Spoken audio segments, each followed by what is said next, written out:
Hey everybody, you are tuning in to the Canary Crying News Talk live stream pre-stream. Congratulations for making it a little bit early, and a big old congratulations to Chili Bean for the first comment of the day award. Now, just a reminder, as always, folks, make sure to follow us on all the platforms you possibly can. If you are relying on a single YouTube channel or whatever, someday, may not be tomorrow, may not be the next day, but someday you'll be very sad when the show disappears from that channel. So go ahead, you can head over to our link tree. I don't know, that thing is not as easy as it sounds, but just search Canary Crying News Talk link tree, or better yet, head on over to canarycryingnewstalk.com. And you can find all the places that we're streaming. I just highly recommend you follow us in multiple places, including joining the mailing list. Very important as well. It's going to be huge. Okay, folks, we got a great show for you. So stick around. Share this out on your social media. Don't forget to like and subscribe, all that fun stuff. Okie dokie. Stay hydrated. Let's go.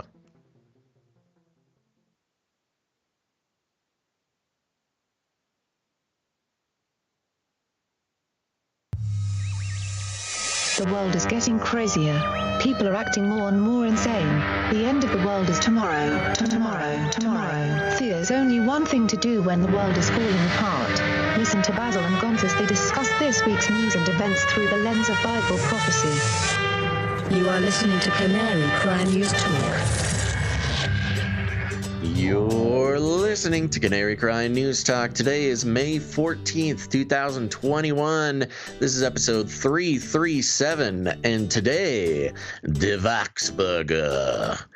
Oh, razzle dazzle. I'm your best buddy, Basil. And this is Gonz, your favorite Asian provocateur for Christ. Welcome to the podcast, where we bring you the best news, which is the gospel message of Jesus Christ, while reporting the egregious with a well-rounded, biblically grounded take on world events. And we are here, and please like, subscribe, bell button, and all. Like, subscribe, bell button, all. Like, subscribe, bell button, all. Just get that That's out of the way. right. Go do it now. Okay, Gonz. Well, we're back. It's the end of the week here. Lots of fun and exciting things to go over today. But I have something that might be the most fun and exciting ever piece of news. Wow, Piece of news. At least for a year, because yes, after about a year of not sharing with the people of the world the very important sights and smells that I experience riding my bike down by the river. That's right, folks. It's time for a river update. Which is a new segment of the show that I'm bringing back. No, I got back on the bike, Gonz. Back on that aluminum steed. You're not doing the Peloton. What is it called? No, Getting kids stuck underneath the Soros bike. No, yeah. Number one, I don't want CIA cameras looking at me while I flop sweat all over the place. But then I wouldn't get to see all the fun and exciting, new metropolises springing up down the river. For those who've been listening since the beginning of the pandemic, of course, you got to follow the exciting saga of the rise and fall of civilizations as the pandemic really did a number on the homeless population. And then, of course, there was the enforcers coming down, kicking everybody out. But I went down there yesterday, past couple of days, actually, 2 days in a row. Woohoo! And it's really impressive. Now, the authorities have fully gated off about 2 miles of riverside. You can't, the bike path is closed. Nobody can get in there. So, and they do it with the purpose of trying to, not have a homeless or unhoused village spring up, but they're just kicking everybody out. Only geese they sit on the other side of the fence and they taunt you while you have to take a detour around this area. But I will say, those who have stuck around and fought the good fight, they've moved across the other side of the river, And we are talking about full-on Taj Mahals, tent Taj Mahals. Wow. I think they've got this new strategy, it seems like, where instead of like a village of little tents, they basically create a humongous, like 3,000 square foot tent. And it's like a little, it's like a mall. It's like an unhoused mall in there. And I think this is like for safety reasons, things like that. Mm-hmm. So yeah, the population continues to not thrive down there. Well, who knows? Maybe they're thriving, but they're getting in. The ingenuity I'm seeing is pretty incredible. And it's goose mating season, Gons. You know about this? You know anything about goose mating season? No, but sounds like it's a party. With Cute baby gooses. Geese. There's goose. There's little tiny baby geese, and oh my goodness, those mamas are violent. You cannot get within 30 feet of these geese. They at least a good, 8% of the bike ride is just running away from hissing mad geese mamas. And so anyways, right. There you go. I know people, I had some people asking, hey, what's going on down by the river? There you go. That's what's going on. Fun. That sounds very exciting. Do not even look at those little baby geese, though. Yeah. I hear ducks are monogamous. Is this true? No. Ducks are not monogamous. No, in fact, no. Ducks are some of the only avian species known for crimes in that area, actually. Oh, interesting. Yeah. Mm-hmm. All right. I think I get your drift. Yeah, those ducks are bad. They're bad news. Non-consensual situations there. Yeah, exactly. Well, I know what is consensual. First off, if you missed it, jeez. Reuters, Putin plays ice hockey in first all-star event since pandemic. Oh, good. And scores 8 goals. Got some footage you want to watch. Very powerful shirtless hockey leader. If you know Russian, you can tell us what's being said here. Something about Putin. Oh, they try to get it to him, but the puck got out. They're giving it back to him, and goal! I gotta say, my Russian hockey announcer voice, I felt kind of bad. I thought I might get in trouble, but I pretty much nailed it after hearing that. Oh, nailed it for sure. Yeah. Here's another goal. Oh, breakaway. I like how the goalie pretends to. Oh, this is sad. This is sad. This is just like this reminds me of like a Will Ferrell movie or like a Borat movie, where the whole team, both teams are obviously just sort of creating a situation where their fearless leader can score a goal so they can eat that night or don't go to jail. Yeah, don't get killed. And it's just so obvious. There's Putin receiving his trophy cup there. The funny thing is, you watch this footage, and Putin is clearly the smallest guy in the ring. He's smaller. He doesn't have to really. And the oldest. He's the oldest. He's kind of cherry picking. The most powerful and fearless man on the ice. And it's just funny because as soon as he gets the puck, everybody just stops.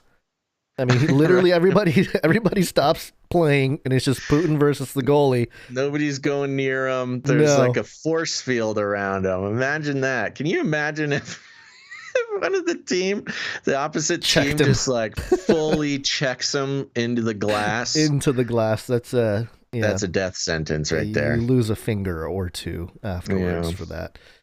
All right. But yeah, there you go. I thought that was fun. Just to get things going, some tracking some totalitarian leadership there. Yeah, we gotta track his Putin's hockey career. It's essential. I just think about the goalie too. He's probably like, oh, here he comes. Dude, what if you accidentally block it? Oh no! And you're sweating bullets. I know. I wonder how many shots on goal he had. That would be a good stat to look up, just to find out he's exactly. batting 1,000 to use an American term. He's 8 for 8 Yeah. shots on goal. Yeah, All I'm pretty right. sure he's made every goal he's ever shot. Yeah, that's pretty. He's I mean, that it's good, amazing. man. He's so good at hockey. It's just Gotta watch put out, him- NHL. Put him in the Hall of Step Fame. aside, Wayne Gretzky. Okay. Speaking of fearless leaders, there's this other clip from Bill de Blasio. Free fries when you get vaccinated? I got vaccinated. You're saying I can get this? These delicious fries? Weird. Wait a minute. But there's also a burger element to this? Burger element. Okay. Bill de Blasio. Let me check with Bill Neathart. Is it too early in the day to eat a burger? No. This can be breakfast? Oh my gosh, the mouth sounds. I want you to look at this and think about, again, some people love hamburgers, some don't. Really want to respect all ways of life. But if this is appealing to you, just think of this when you think of vaccination. Oh, Vaccination. I'm getting a very good feeling about vaccination right this moment. this guy's gonna get Cuomo'd. You think so? Yeah, I know he's gonna get Cuomo'd for sure. You don't abuse the media like this and not pay for it later. First of That all, is disgusting. First- Whoever told him it's okay to chew and eat food, I mean, that is just a rookie mistake on microphone. And he's wearing, what is he? He's got a lav mic. he's got a doesn't lav he? mic on his He's got his a jacket. lav Yeah. on his jacket, so you can hear his gulleting down these French fries and burgers. Yeah, this is some millennial who got in here and said, "Let's make this go viral, baby." Yeah. Well, That's why he has that little woke stroke in the middle too. that's what. Yeah. So first off, yeah, the microphone. These microphones can pick up a lot. It'll pick up a rumble in your tummy. By the way. Yeah. There's some interest. Yeah. Some people in the chat saying ASMR. What is ASMR? So, try that, ASMR fans. Some Bill this de is somebody's- Blasio. This is somebody's thing. They Yeah, got someone's this like, going "Oh, I on feel all loop." tingly listening to him eat French fries." Second of all, hamburger for breakfast, pretty gnarly. And Hey, I'm who's the not gonna judge guy? him. Who's the guy off screen that's like, "Oh yeah, totally fine. Eat a See, hamburger for it's- breakfast." This is dumb. This was just a dumb thing. He's trying to be cute, See, here's the thing. The world is riding, not the world, America, the United States of America is riding on a high right now. And that's what he's doing. He's riding this high. He's trying to be part of the positive energy that's going out as far as the COVID numbers, vaccinations, the CDC guidelines. We'll go over all that soon. But he's just trying to ride this new fun high that we're seeing in the media. And it's frankly disgusting. He did not have any tech people. No tech people had a say in this happening. No, because there's a mic, there's a sound engineer there where they're like, "Oh, it'll be hilarious. I'll eat the fries." Plus, look, isn't this a very specific company that he's advertising? There was I don't know. There was an actual burger company who made this, get your jab, get burgers and fries, and Bill de Blasio here is promoting that. So there's already this weird unholy alliance between some private company and the government that the governor is glorping down the fries. Interesting choice of words. Who I want to know who saw this and was like, "Oh man, really skeptical of the jab, but the burger and fries, man, did you hear that thing going down? I really need to get it. I changed my mind. Let me go get jabbed." Like, I really want to know the numbers on that, number one. I'll tell you the numbers. Mm-hmm. It's 0. The numbers is 0. You think so? You think there's nobody that's like, "I've been kind of waiting for it. Oh, Absolutely. Here's my opportunity, the burger." You know what? I like to think, and now I could be wrong. Who knows? I'm a fallible human being, but I like to think that I can tell which stupid stunt is going to work on people and which are not. Mm-hmm. I think some stupid stunts work. I don't think this one worked. It's got this very sort of. I've been using this word a lot, but it's got this very impotent sort of attempt at trying to relate to people. Yeah. You know, what are normal people like? What is a normal New Yorker like? Potatoes and beef. Okay, let's give this a try. No, but also caveat, just to make sure that he doesn't offend all the vegetarians and vegans out there. Right. The woke stroke didn't help. Yeah, it was. I see a lot of people mentioning Homer Simpson in the chat, and there's another Simpsons reference that we'll get to later on here. But that's kind of what I thought when I saw this. I was like, this is a scene out of the old Simpsons episode or an old South Park or something. It's like it doesn't even seem real. But we have a great ISO that will remain on the soundboard, and I'm sure will be played a lot. Vaccination. Jeez. Yeah, it is that was the best thing to come out of this whole thing. And the other thing is the timing. I mean, come on. It's May. The vaccine's been out for like 5 months, and you're just now giving away a burger. I mean, the prices have raised. You want to? Oh, I know. At this point, people who haven't gotten the vaccine by this point, you're not giving them a burger and fries or a donut or a beer. Like, break out the checkbook, baby. Well, you're not going to get anybody to do it with a cheeseburger. Aren't they doing some kind of raffle and like $1 million giveaway or something like that? Yeah, something like that. Yeah. They're giving away. I don't know what I think it's $50,000. Oh, $50,000. Yeah, I was going to say $1 million sounds like a lot, actually. They're giving away, I believe you get entered into a raffle for $50,000. They are doing it once a week for 5 weeks. Mm-hmm. And if you're a kid and you win, you get a scholarship, like a $30,000 scholarship or something. I'm getting a very good feeling about vaccination right this moment. So, yeah. So there you go. Burger's not going to do it. He's getting a really good feeling, folks. And he's going to have to pay for this. Is he? He's going to pay for this somehow. He's going to... Yeah, I mean, they can just bust out the Put vegetarian. it in the book. You want me to put it in the book? Blasio will get Cuomo'd. I don't know exactly what that means, but this was an abuse. What he did here was disgusting and an abuse of the media. I don't know. Was this just on the YouTube? Was this on television? Was this just a YouTube thing? I don't know. It was all over Twitter is where I saw it. But okay, so that would be different. I don't want to make an official thing, but I would say if this was on TV, he'll pay somehow. Well, I think it was on TV. They got the sign language guy and everything. So I think this was for sure like a actual, at the very least, a local broadcast. Yeah. Well, definitely. Can you imagine being the sign language guy? What's the sign language for? I think it's rubbing your belly. That's what I thought too. Yeah. Okay. All right. Well, let's get into some real stuff, Gons. Let's talk about Flippy. Flippy update. Do you want fries with that? Okay, folks, Flippy. If you're new to the show, let me let you know. Flippy is the colloquial name for the disembodied robot arms that are taking our jobs, enslaving our children, and flirting with our spouses.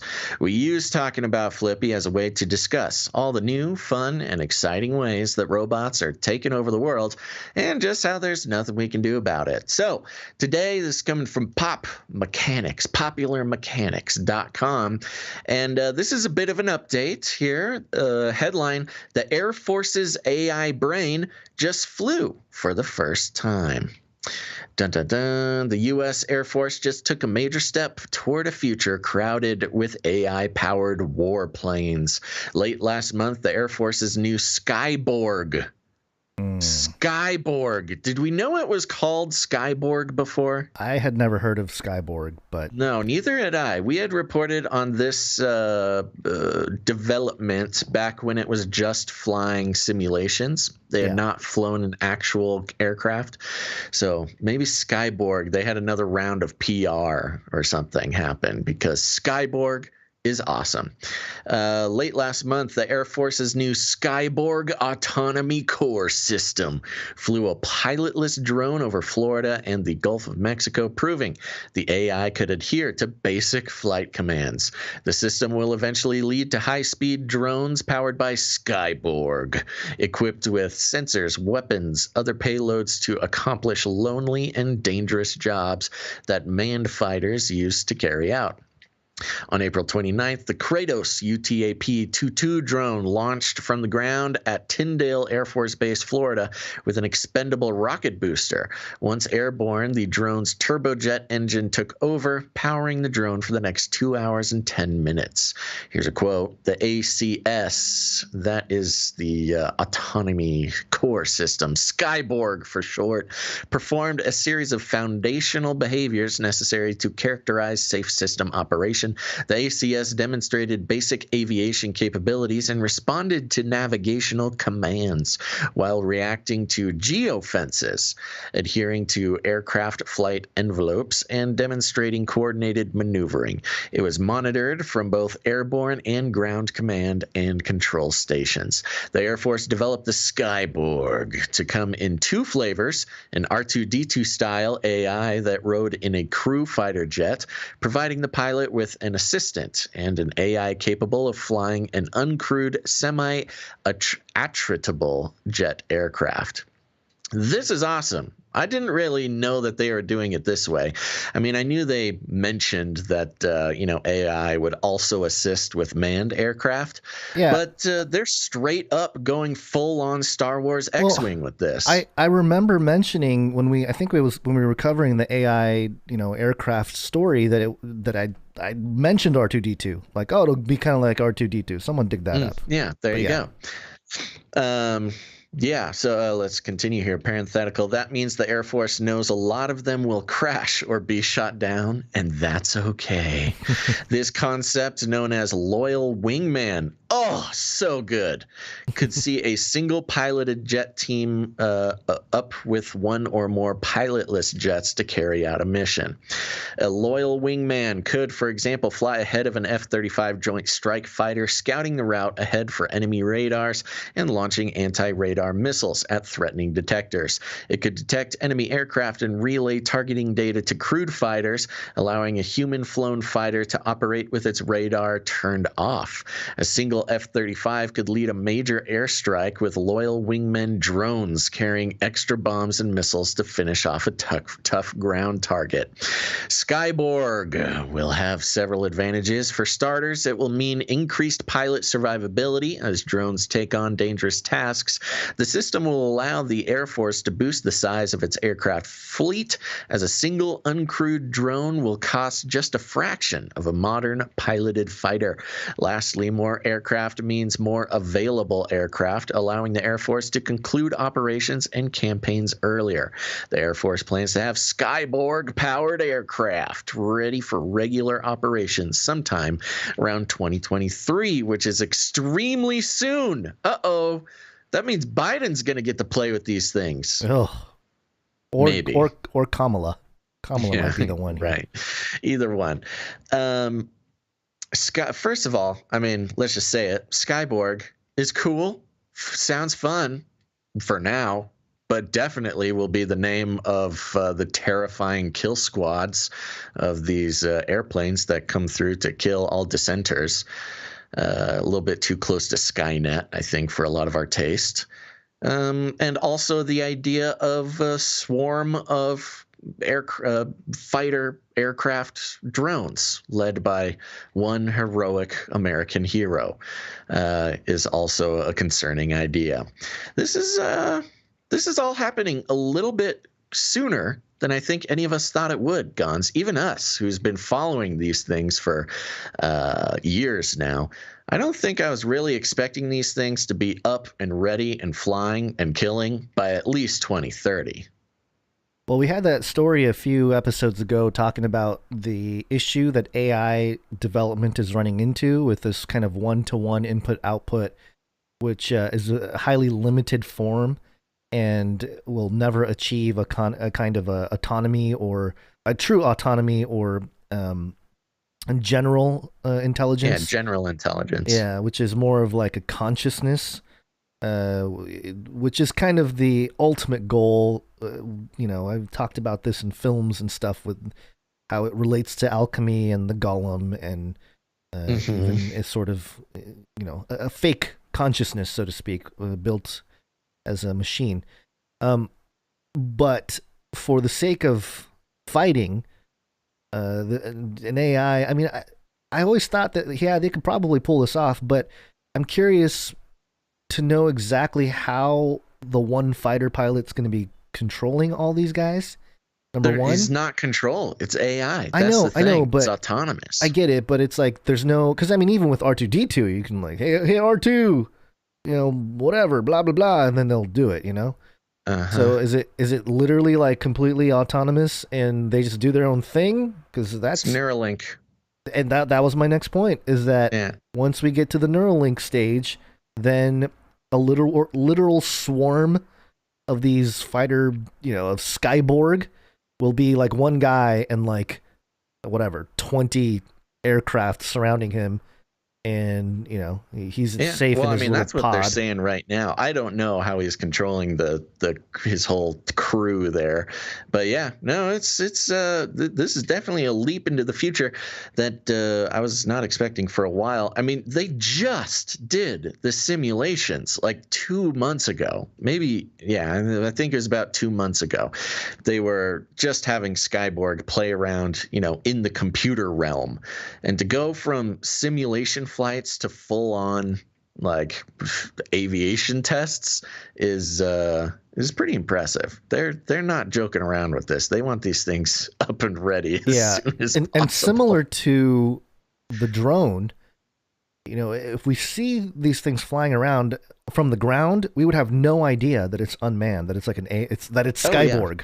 Yeah, they look exactly the same. Well, I think they built a special platform. It's a little bit more of a disposable platform than the full-on F-35s. But no normal person could just look at it from the ground and tell the difference. They should have a giant horn. This is Skyborg as they fly by, Well, so people know. I mean, we've talked about the AI, the autonomous weapon systems for a while.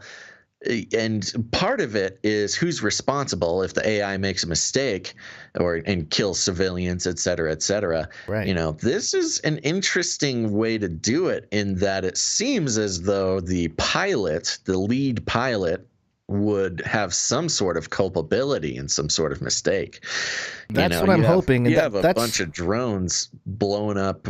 Now, here's the problem. When we just say drones, we can't just say drones because we've had drones for decades. For a while, this is Skyborg. Okay, you get a team of Skyborg following directions from some American hero in the sky there, and takes out another wedding, should I say rather. There's only one guy who's sort of at the head of this crazy killing swarm. Yeah.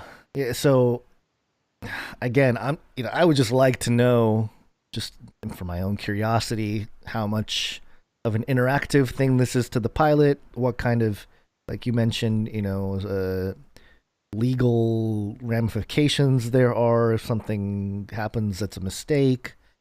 Son, that is classified information that is of utmost importance to national security. We cannot tell you how that happens.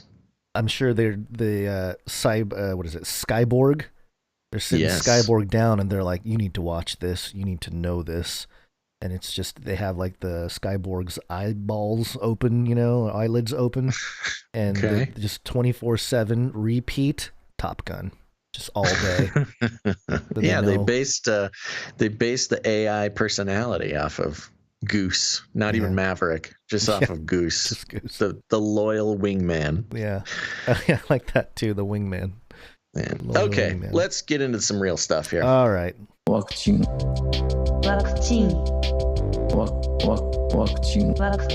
A pandemic special. All right. So, the big announcement yesterday from the CDC, the 2-class system of those jabbed and unjabbed is now starting to become more of a reality. Today, CDC is updating our guidance for fully vaccinated people.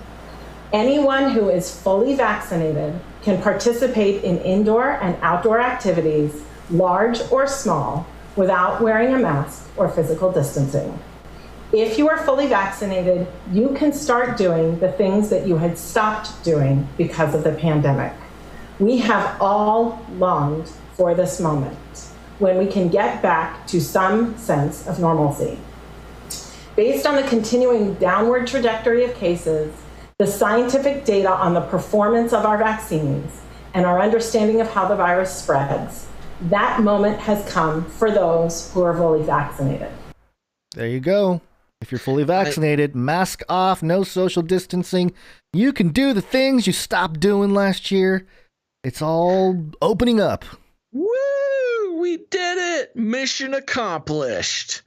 Yeah. This is good news to a lot of people. Also, I am optimistic that they actually did this. Who knows if it'll last? The problem with this is, well, there's a few. First of all, the language used within that was very, again, we talk about different government agencies and companies, and they're kind of like a bad girlfriend or boyfriend who's kind of evil, manipulative rather.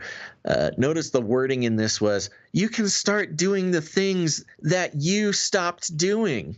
Women, I didn't stop doing them. You made it so we couldn't do them. You locked us down. We didn't just stop doing them for fun.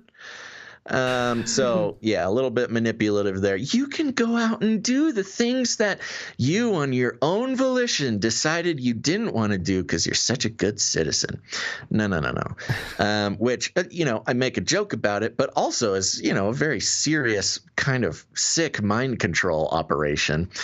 But on the other side of that, the very fact that you have to wait for the CDC director, the director of doom, to give you permission. Now that you have been vaccinated, you can go on out and live your life. Those who are waiting for permission from the director of doom, you don't need this person's permission. Go out, live your lives. And we have a story coming up here, the one after the next one here, where Wired.com calls out the CDC and basically, it's very interesting because it all kind of happened on the same day, where the CDC comes out and they're like, hey, if you're vaccinated, you can go out, take off your mask, blah, blah, blah. But then Wired.com basically came out and had an article that talked about how the CDC's response may have been a little bit unscientific or based on outdated science, which is very interesting. We'll get to that in a moment here. But in the meantime, I do think also it's funny that same day, Walensky, this is Rochelle Walensky of the CDC, same day she comes out, and there's other Walensky stuff. First off, get a better mic. We don't need the ASMR mic, but get something better than a laptop when you do this, so we can hear you clearer, CDC, head of CDC. But also, Biden getting in on it, President Biden. The rule is now simple. This is a tweet he sent out. Get vaccinated or wear a mask until you do. The choice is yours. Yeah. Now, jeez Louise. There's something called a false dichotomy or a false dilemma, where in logic, it's a fallacy. When you present two choices as the only two choices, when there are other choices and other variables, right? And when you ignore those, it's basically a logical fallacy. That's what this is. Get vaccinated or wear a mask until you do. Well, what about not getting vaccinated and not wearing a mask until you never do? Right. Those are also options. And even the construction of his tweet is hilarious. The rule is now simple, : get vaccinated or wear a mask until you do, period. New paragraph. The choice is yours. Come on, man. Yeah, okay, Biden. Well, I mean, the obvious thing is is, well, okay, so technically that means nobody has to wear a mask because, if somebody walks in not wearing a mask, you say, hey, are you vaccinated? Well, first of all, people are just going to assume you're vaccinated. Yeah, if they're woke, if they're woke and read President Biden's tweets, they know that anybody not wearing a mask, that means they're vaccinated.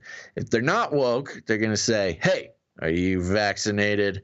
And you're going to say, yes. No, I'm not. That's no, it. Don't lie to people. This is not a good. No. Here's what you do. This is our assuming consultation. That the person I'm talking about is not vaccinated. Well, no. Let's good citizens, wink, who listen to this show and are obeying the orders. So you walk into a store without a mask now, and then somebody comes up to you and say, "Hey, which one did you get?" You know, like, did you get the J&J? Did you get the... You can say, I got the JC. Oh, jeez. I got the Jesus Christ. Wah, wah. Hey, you can say... you can bust that out. It's a good, an opportunity to evangelize, and then they'll hate you and call you probably, even if you're not white, they'll be like, you white supremacist. Oh, yeah. Right-wing conspiracy theorist. Yeah. But or not even. Now we have to change our paradigm now, Gons, because we just learned that 41% of vaccine hesitancers are Democrats. I know. Yeah. So I don't know. Now it's all topsy-turvy. Oh, it's all confusing now. It's just one big mess. The AP reported, based on the story there, business sort out what new CDC mask guidance means. And I won't read the whole thing here. It's not too long, but just to get an idea. Several states immediately and enthusiastically embraced new guidelines from the Centers for Disease Control and Prevention that, oh gosh, come on, AP, fix your typing.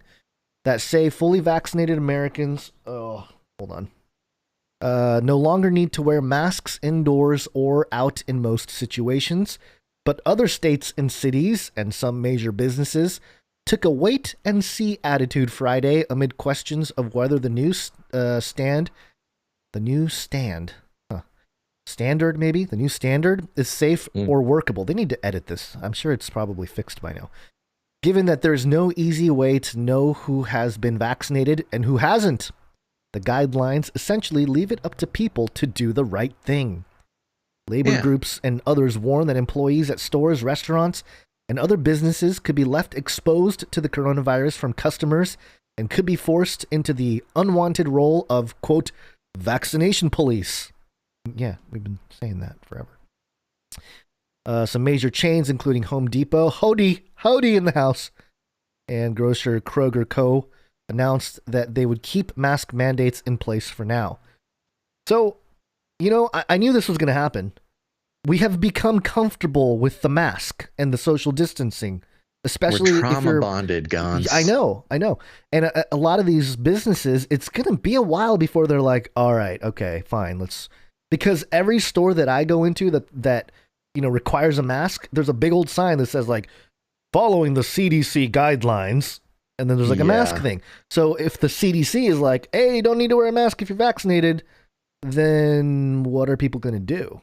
Well, there's a couple things. You're right. There's a couple things to keep in mind here. First of all, CDC is not a legislative thing. They're not. They give recommendations. They don't make laws.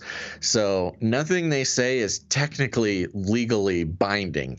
They're just giving a recommendation. You didn't vote for Walensky to control our lives? You didn't cast that vote there on the CDC ballot? But now, if that was a thing, I don't know. After Robert Redfield coming out talking about the virus coming from a lab, I may have voted for him. I literally know nothing else about him, but I do admire that he's doing that.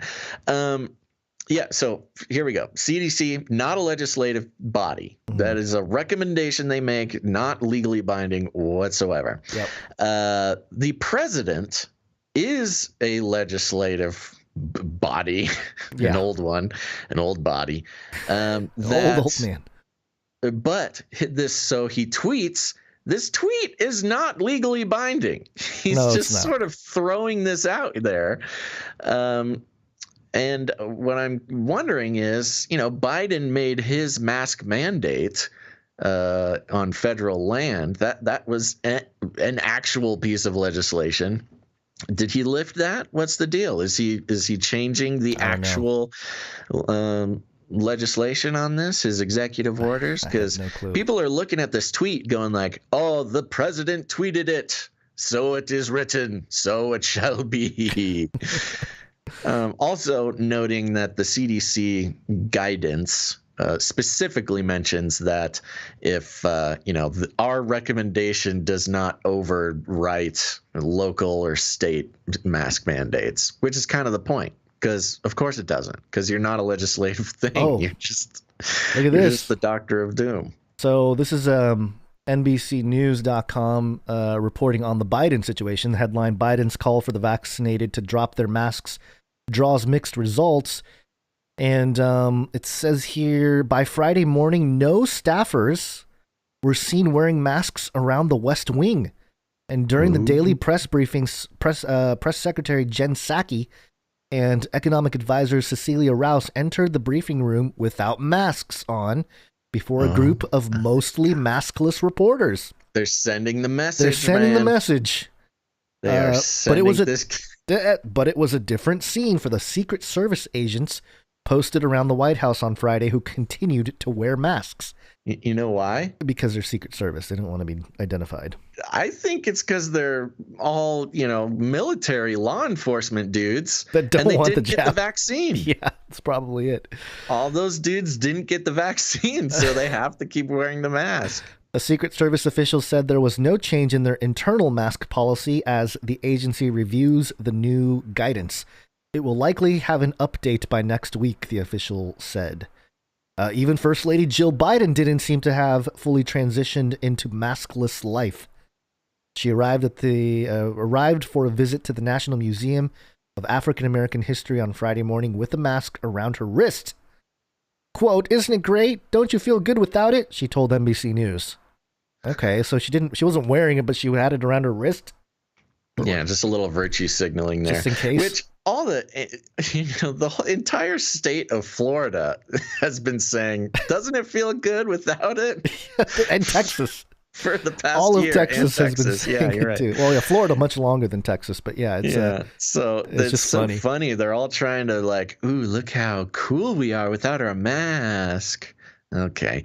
This is very dangerous, though, for them. This is interesting because they can't go back on this. Oh, I know. They stopped wearing the mask. They cannot go back. If they go back, they are going to turn some people, some former supporters against them.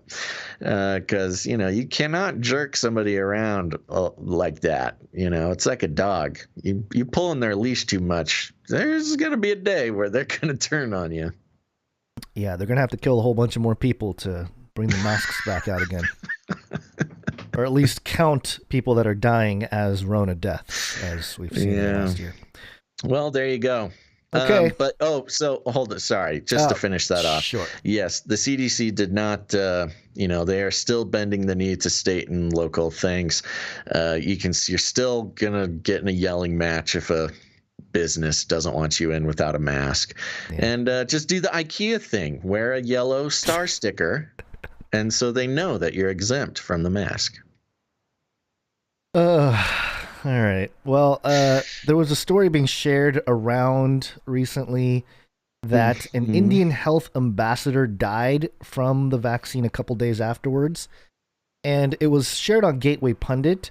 And I tried to look for an actual source, and I couldn't find one, but I did find this story from April. This was from Saturday, 17th of April, 2021.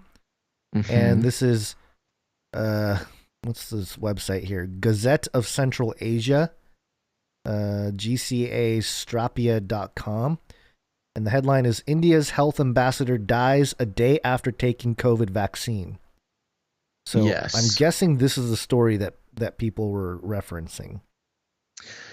It must be. I've also looked around. It's one thing to find blogs, and there are hundreds, if not thousands, of blogs that reference this India guy, the health ambassador. Now, health ambassador, I don't think he was technically in the government. Well, he was an actor who was sort of... You can read the story here because it does shed some light on some details that were somewhat exaggerated, I would say, like with some headlines out here. Okay, all right. This happened last month, and it's just I don't know if I saw it before recently, but somehow it's made its way to us. India's like you said, satrapia.com, gca.satrapia.com, some Gazette of Central Asia. Okay. India's health ambassador dies a day after taking COVID vaccine. Well-known Indian actor and the Tamil Nadu state's ambassador for creating public health messages has passed away a day after he received the COVID-19 vaccine. Popular Tamil actor and comedian Vivek died this morning in the hospital hours after he was admitted after a cardiac arrest. Make a quick note of that. The 59-year-old was reportedly critical in a Chennai hospital after a cardiac arrest on Thursday morning. He was brought in unconscious at 11 a.m., was resuscitated, subsequently underwent coronary angiogram, and then angioplasty. Medical bulletin said he was critical on ECMO support, which pumps and oxygenates blood outside the body, but died at 4:35 a.m. today. On Thursday, the actor was declared as state's ambassador for creating public health messages in the presence of Tamil Nadu's health secretary to promote vaccination. So he was declared the day before.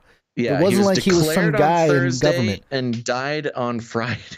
Died on Friday or Saturday. Yeah. Saturday. So he was declared on Thursday. Got the vaccine on Friday, died on Saturday. That was a bad gig, man. His vaccination was at a public event with TV channels carrying photographs of him taking the shot, as the cardiac arrest happened less than 24 hours after the inoculation. There were questions raised whether he died due to the side effects of the vaccine. He took the COVID-19 vaccine COVAXINE in Tamil Nadu Government Multi-Super Specialty Hospital in Chennai and urged many others to come forward to take the vaccine. Authorities, however, have said that his death is not linked to the vaccine. The hospital said, don't worry, guys. Authorities say that his death is not linked to the vaccine. The hospital said that he suffered an acute coronary syndrome with cardiogenic shock. Cardiogenic shock. There was 100% blockage in a vessel, and his cardiac arrest may not be due to the vaccination. However, as reported by Great Game India earlier, after analyzing the case of the death post-COVID-19 vaccination, it was found that most of the hospitalized vaccine recipients suffered from heart attack and brain stroke after getting the jab, which led to their death. So very sad, very unfortunate for the authorities of India trying to convince people to take the vaccination.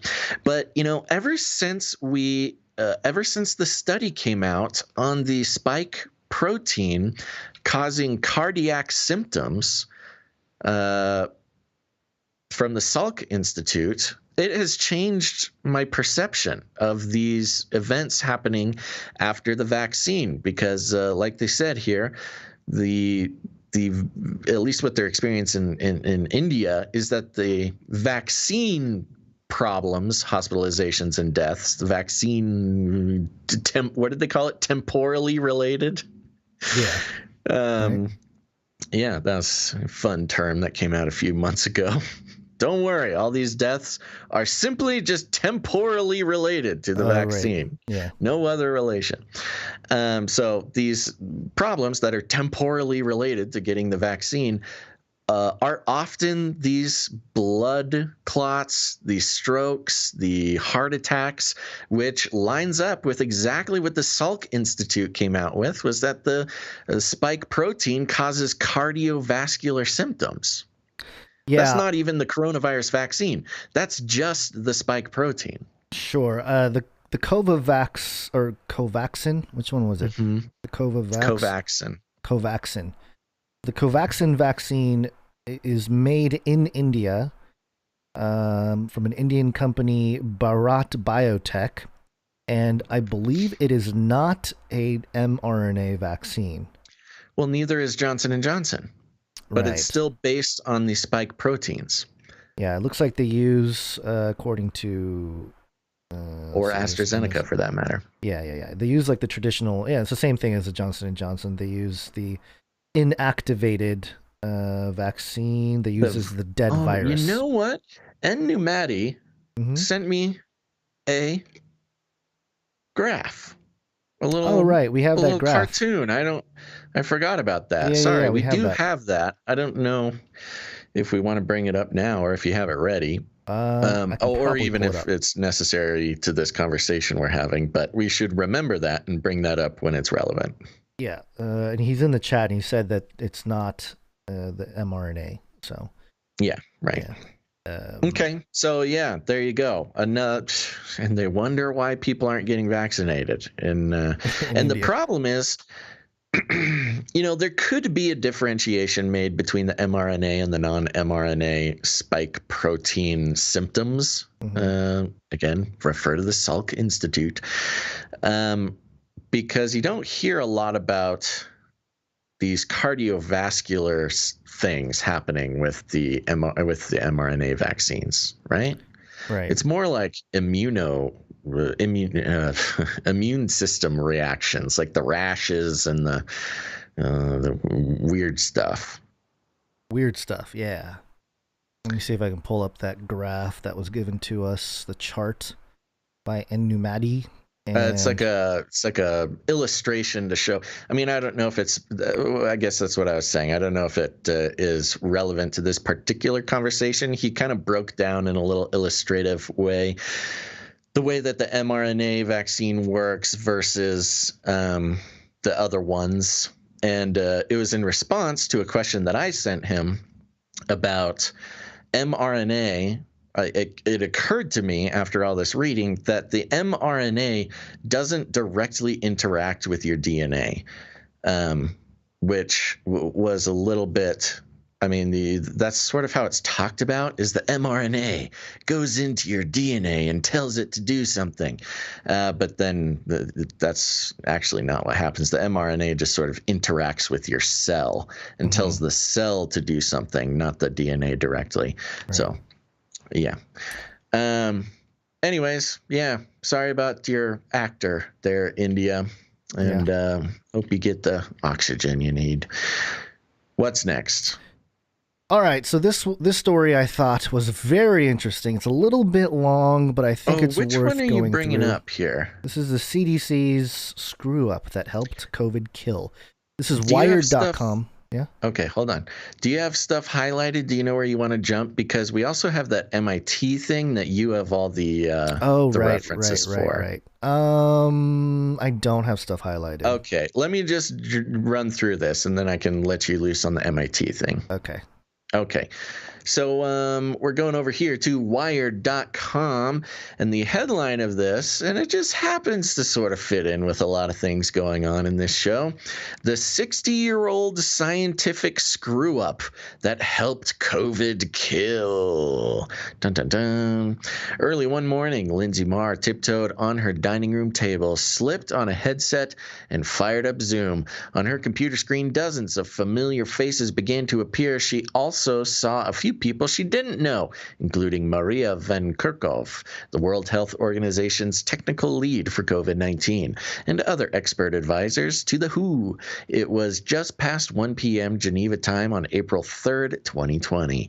But in Blacksburg, Virginia, where Marr lives with her husband and 2 children, dawn was just beginning to break. Before you go on, just real quick, just want to point this out. The headline of this article used to be titled, "The Teeny Tiny Scientific Screw-Up That Helped COVID Kill." The teeny tiny. And they changed it to the 60-year-old scientific screw-up that helped COVID used to say teeny tiny. Teeny tiny, yeah. They had to say that it was old. Don't worry, it wasn't us. It was teeny it tiny. It was all those boomers. Yeah. Just boomers keep that in mind. You. Keep that in mind as you read this. Go ahead. Okay. I guess that wouldn't be boomers. Sorry, boomers. You're not that old. I know, going after some people hard. Upsetting people. Mar is an aerosol scientist at Virginia Tech and one of the few in the world who also studies infectious diseases. Oh, how convenient. To her, the new coronavirus looked as if it could hang in the air, infecting anyone who breathed in enough of it. For people indoors, that posed considerable risk, but the WHO didn't seem to have caught on. Just days before, the organization had tweeted, "Fact, COVID-19 is not airborne." That's why Mar was skipping her usual morning workout to join 35 other aerosol scientists. They were trying to warn the WHO it was making a big mistake. Big mistake. Oops, I changed. Over Zoom, they had laid out the case. They ticked through a growing list of super spreading events in restaurants, call centers, cruise ships, and a choir rehearsal. Instances where... I love how the super spreading events in restaurants, where nobody's wearing masks and you're not forced to wear a mask. And anyways, instances where people got sick even when they were across the room from a contagious person. The incidents contradicted the WHO's main safety guidelines of keeping 3 to 6 feet of distance between people and frequent hand washing. If SARS-CoV-2 traveled only in large droplets, that immediately fell to the ground. As the WHO was saying, then wouldn't the distancing and the hand washing have prevented such outbreaks? Infectious air was the more likely culprit, they argued, but the WHO's experts appeared to be unmoved. If they were going to call COVID-19 airborne, they wanted more direct evidence, proof, that evil proof, which could take months to gather, that the virus was abundant in the air. Meanwhile, thousands of people were falling ill every day. On the video call, tensions rose. At one point, Lydia Marowska, a revered atmospheric physicist who had arranged the meeting, tried to explain how far infectious particles of different sizes could potentially travel. One of the WHO experts abruptly cut her off, telling her she was wrong. Mar recalls, his rudeness shocked her. Quote, "You just don't argue with Lydia about physics," she says. Marowska had spent more than 2 decades advising a different branch of the WHO on the impacts of air pollution when it came to flecks of soot and ash belched out by smokestacks and tailpipes. The organization readily accepted the physics she was describing. That particle of many sizes can hang aloft, travel far, and be inhaled. Now, though, the WHO's advisors seem to be saying those same laws didn't apply to virus-laced respiratory particles. To them, the word airborne only applied to particles smaller than 5 microns. Trapped in their group-specific jargon, the two camps on Zoom literally couldn't understand one another. When the call ended, Mar sat back heavily, feeling an old frustration coiling tighter in her body. She itched to go for a run, to pound it out, football by football into the pavement. Footfall by footfall into the pavement. Quote, "It felt like they had already made up their minds and they were just entertaining us," she recalls. Mar was no stranger to being ignored by members of the medical establishment, often seen as an epistemic trespasser. She was used to persevering through skepticism and outright rejection. This time, however, so much more than her ego was at stake. The beginning of a global pandemic was a terrible time to get into a fight over words, but she had an inkling that the verbal sparring was a symptom of a bigger problem. That outdated science was underpinning public health policy. She had to get through them, but first she had to crack the mystery of why their communication was failing so badly. Holy moly, man. This is like a novel going on here. I know. That's why I said it's pretty long. So much wrapped up into it. I know. There's the ego. There's the fate of the world and the ego of women scientists and. But notice such. the CDC is the villain here in this story. Yeah. So was there something specific? Yeah. So it's tough. I should have gone over and highlighted it because basically what they discover here is that the CDC was using this number of 5 microns. Yes. So a micron is a unit of measurement equal to 1/1,000,000th of a meter. And by this definition, any infectious particle smaller than 5 microns in diameter is an aerosol. Anything bigger is a droplet. Right. And so basically this Mar lady was trying to figure out where did they come up with this 5 microns thing. And it took her a little while, but she figured out where it came from. And it came from... oh gosh, where is this thing here? Thinking it might help her overcome this resistance, she'd try from time to time to figure out where the flawed 5 micron figure had come from, but she always got stuck. The medical textbook simply stated it as fact without a citation, as if it were pulled from the air itself. Eventually, she got tired of trying. Her research and life moved on, yada, yada, yada. Here we go. Yep. Their findings, they argued, exposed the fallacy of the 5 micron boundary. And they'd gone a step further, tracing the number back to a decades-old document the CDC had published for hospitals. Mar couldn't help but feel a surge of excitement. Oh my gosh, please, just give me some facts here. A journal had asked her to review Lee's paper, and she didn't mask her feelings as she sketched out her reply. On January 22nd, 2020, she wrote, "This work is hugely important in challenging the existing dogma about how infectious disease is transmitted in droplets and aerosols." Oh my gosh, why are they making us work so hard to get through? Because this Lee or this Mar, I don't know. Anyway,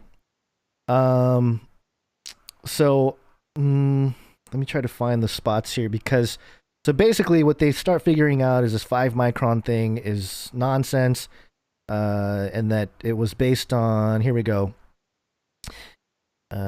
So she plugged she scrolled and scrolled. She's looking for the CDC archives here. And until she reached the earliest document on tuberculosis prevention that mentioned aerosol size. It cited an out-of-print book written by a Harvard engineer named William Firth Wells. Published in 1955, it was called Airborne Contagion and Air Hygiene. A lead! 38 paragraphs to get to the lead. Oh my gosh. And so they basically figure out, or I mean, they even talk about this thing from 1934. They go into the life of Wells and, you know, why he figured out the whatever. So let me just try to wrap it up because we can go on and on with this thing. Yeah. So basically, this 5 micron thing was a farce or just outdated science that the CDC was really pushing as a similar thing to the coronavirus and how it spreads and whatever. And these guys, or the Mar and the group of scientists here, were trying to say like, hey, no, it spreads further, but also, because obviously this is wired, so they're not going to say it's like a fake virus or it's not as contagious or whatever. They were trying to say you have to wear masks indoors, you have to get airflow. That was the big thing. And I think there was a piece here. Yes, here we go. So, oh my gosh. Days later, The WHO released an updated scientific brief acknowledging that aerosols couldn't be ruled out, especially in poorly ventilated spaces, but it stuck to the 3 to 6 foot rule, advising people to wear masks indoors only if they couldn't keep the distance. Jimenez was incensed. Quote, "It is misinformation and is making it difficult for people to protect themselves," he tweeted about the update. Quote, example, 50 plus reports of schools, offices forbidding portable HEPA units because of CDC Gov and WHO downplaying aerosols. So this is the one thing. they were saying if you can get HEPA units into the indoor buildings and get a lot of airflow, that it would greatly reduce the transmission of the coronavirus. And the CDC and the WHO ignored it, and they weren't allowing the HEPA units to be accepted in these schools and various locations here. Right. So that's kind of a thing where if you look at the science, if you would have followed the cutting edge science on this stuff from the beginning, then the argument that Wired is making is that a whole bunch of people wouldn't have gotten the virus and a whole bunch of people probably wouldn't have died because just airflow in general seems to be something that prevents the transmission. So like being outside, for example. Yeah. Yeah. Well, and part of the problem too is now, we really should have paid more attention to this article before we got so deep in it.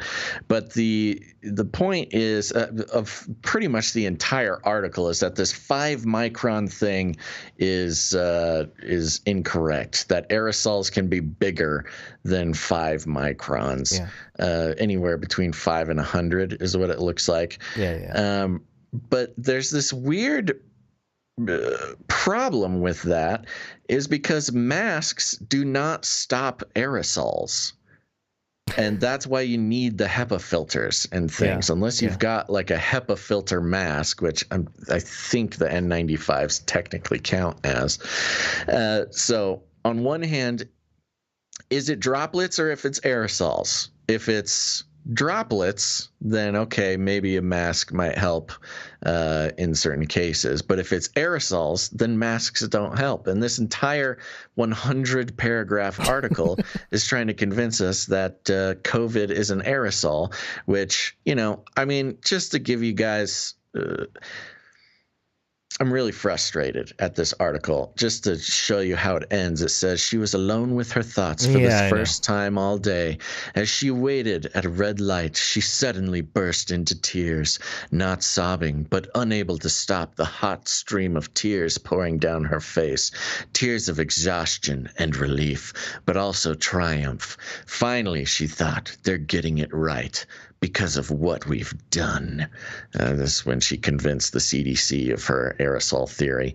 So, not quite a news story per se. No. Yeah. But in terms of I just found it interesting that they would go after the CDC, basically, in short, suggest that if they would have listened to the cutting edge science and not relied on information that's 60 years old, that they could have prevented a whole bunch of people from getting the virus and getting sick and dying and all that kind of stuff. That to me is very interesting because, the CDC has been championed as the pillar of scientific truth this whole time. And and it's just an example of what we've been consistently saying is that there's no consensus amongst the scientific community. There's no agreement per se, and that the CDC... and there is consensus is not the the ultimate goal. No, it's not the goal, but also the organizations like the CDC are not necessarily interested in the most cutting edge thing. They're more interested in the legislative side of things, which again, they're not like voted in people, but they have been brought to us as these scientific authorities. And whether you agree with the details of the story or not, it just shows that the CDC were just kind of, acting authoritarian, even amidst the scientists who were trying to, get to the bottom of what's going on. So, sure. All right. Well, let's just move on. We have more interesting stuff to talk about. I found the article very interesting. If you read it all the way through, obviously it's very long, and I should have spent some time highlighting it, but I didn't. But yes, a little bit more interesting is this study from the MIT. This paper is titled "Viral Visualizations: How Coronavirus Skeptics Use Orthodox Data Practices to Promote Unorthodox Science Online." And of course, because it's an MIT paper, they're never going to admit that the pillars of science are wrong. But it did point out some very interesting things here. So first off, let me find a segment. Ooh, sorry. There's a section here that talks about basically in the abstract. I'll read a couple sentences so we get an idea of what they're doing here. Controversial understandings of the coronavirus pandemic have turned data visualizations into a battleground. Defying public health officials, coronavirus skeptics on U.S. social media spent much of 2020 creating data visualizations showing that the government's pandemic response was excessive and that the crisis was over. This paper investigates how pandemic visualizations circulated on social media and shows that people who mistrust the scientific establishment often deploy the same rhetorics of data-driven decision-making used by experts, but to advocate for radical policy changes. Using a quantitative analysis of how visualizations spread on Twitter and an ethnographic approach to analyzing conversations about COVID data on Facebook, we document an epistemological gap that leads pro- and anti-mask groups to draw drastically different inferences from similar data. Ultimately, we argue that the deployment of COVID data visualizations reflect a deeper socio-political rift regarding the place of science in public life. All right, so one of the points that they mentioned here is that the paper empirically shows how COVID anti-mask groups use data visualizations to argue that the U.S. government's response, broadly construed to the pandemic, is overblown and that the crisis has long been over. These findings suggest that the ability for the scientific community and public health departments to better convey the urgency of the U.S. coronavirus pandemic may not be strengthened by introducing more downloadable data sets by producing, quote, better visualizations, example, graphics that are more intuitive or efficient, or by educating people on how to better interpret them. This study shows that there's a fundamental epistemological conflict between maskers and anti-maskers who use the same data but come to such different conclusions. As science and technology studies scholars have shown, data is not a neutral substrate that can be used for good or for ill. Indeed, anti-maskers often reveal themselves to be more sophisticated in their understanding of how scientific knowledge is socially constructed than their ideological adversaries, who espouse naive realism about the quote-unquote objective truth of public health data. So that's kind of surprising coming from an MIT article. There's more here. I mean, it's awesome. These MIT researchers got in tight with the anti-maskers to just prove them wrong, see how they're getting all their wacky ideas. It turns out the anti-maskers are more sophisticated with their knowledge of scientific evidence. I mean, I guess it doesn't come as a surprise, but it is interesting. They're basically saying without saying, anti-maskers actually look and care about the science as opposed to what they call their ideological, what do they call them? Ideological opposites? Adversaries. Adversaries. Ooh, even better. They're ideological adversaries that basically just repeat what the media says and calling it objective. Yeah. So there's another part here under emphasis on original content. And it says that many anti-mask users express mistrust for academic and journalistic accounts of the pandemic, proposing to rectify alleged bias by, quote, following the data and creating their own data visualizations. Indeed, one Facebook group within this study has very strict moderation guidelines that prohibit the sharing of non-original content so that discussions can be, quote, guided solely by the data. Some group administrators even impose news consumption bans on themselves so that, quote, mainstream models do not, quote, cloud their analysis. In other words, anti-maskers value unmediated access to information and privilege personal research and direct reading over, quote, expert interpretations. Sounds about right. So this is where they're starting to kind of take sides on the issue. They're like, well, they definitely like to look at the data and they value the raw data more than the experts, but they're going against the experts. Yeah. You know? Well, I love how it's expert interpretations. Yeah. too. And then there's another section here. Similarly, these groups often question the context behind measures like, quote, excess deaths, like we have here.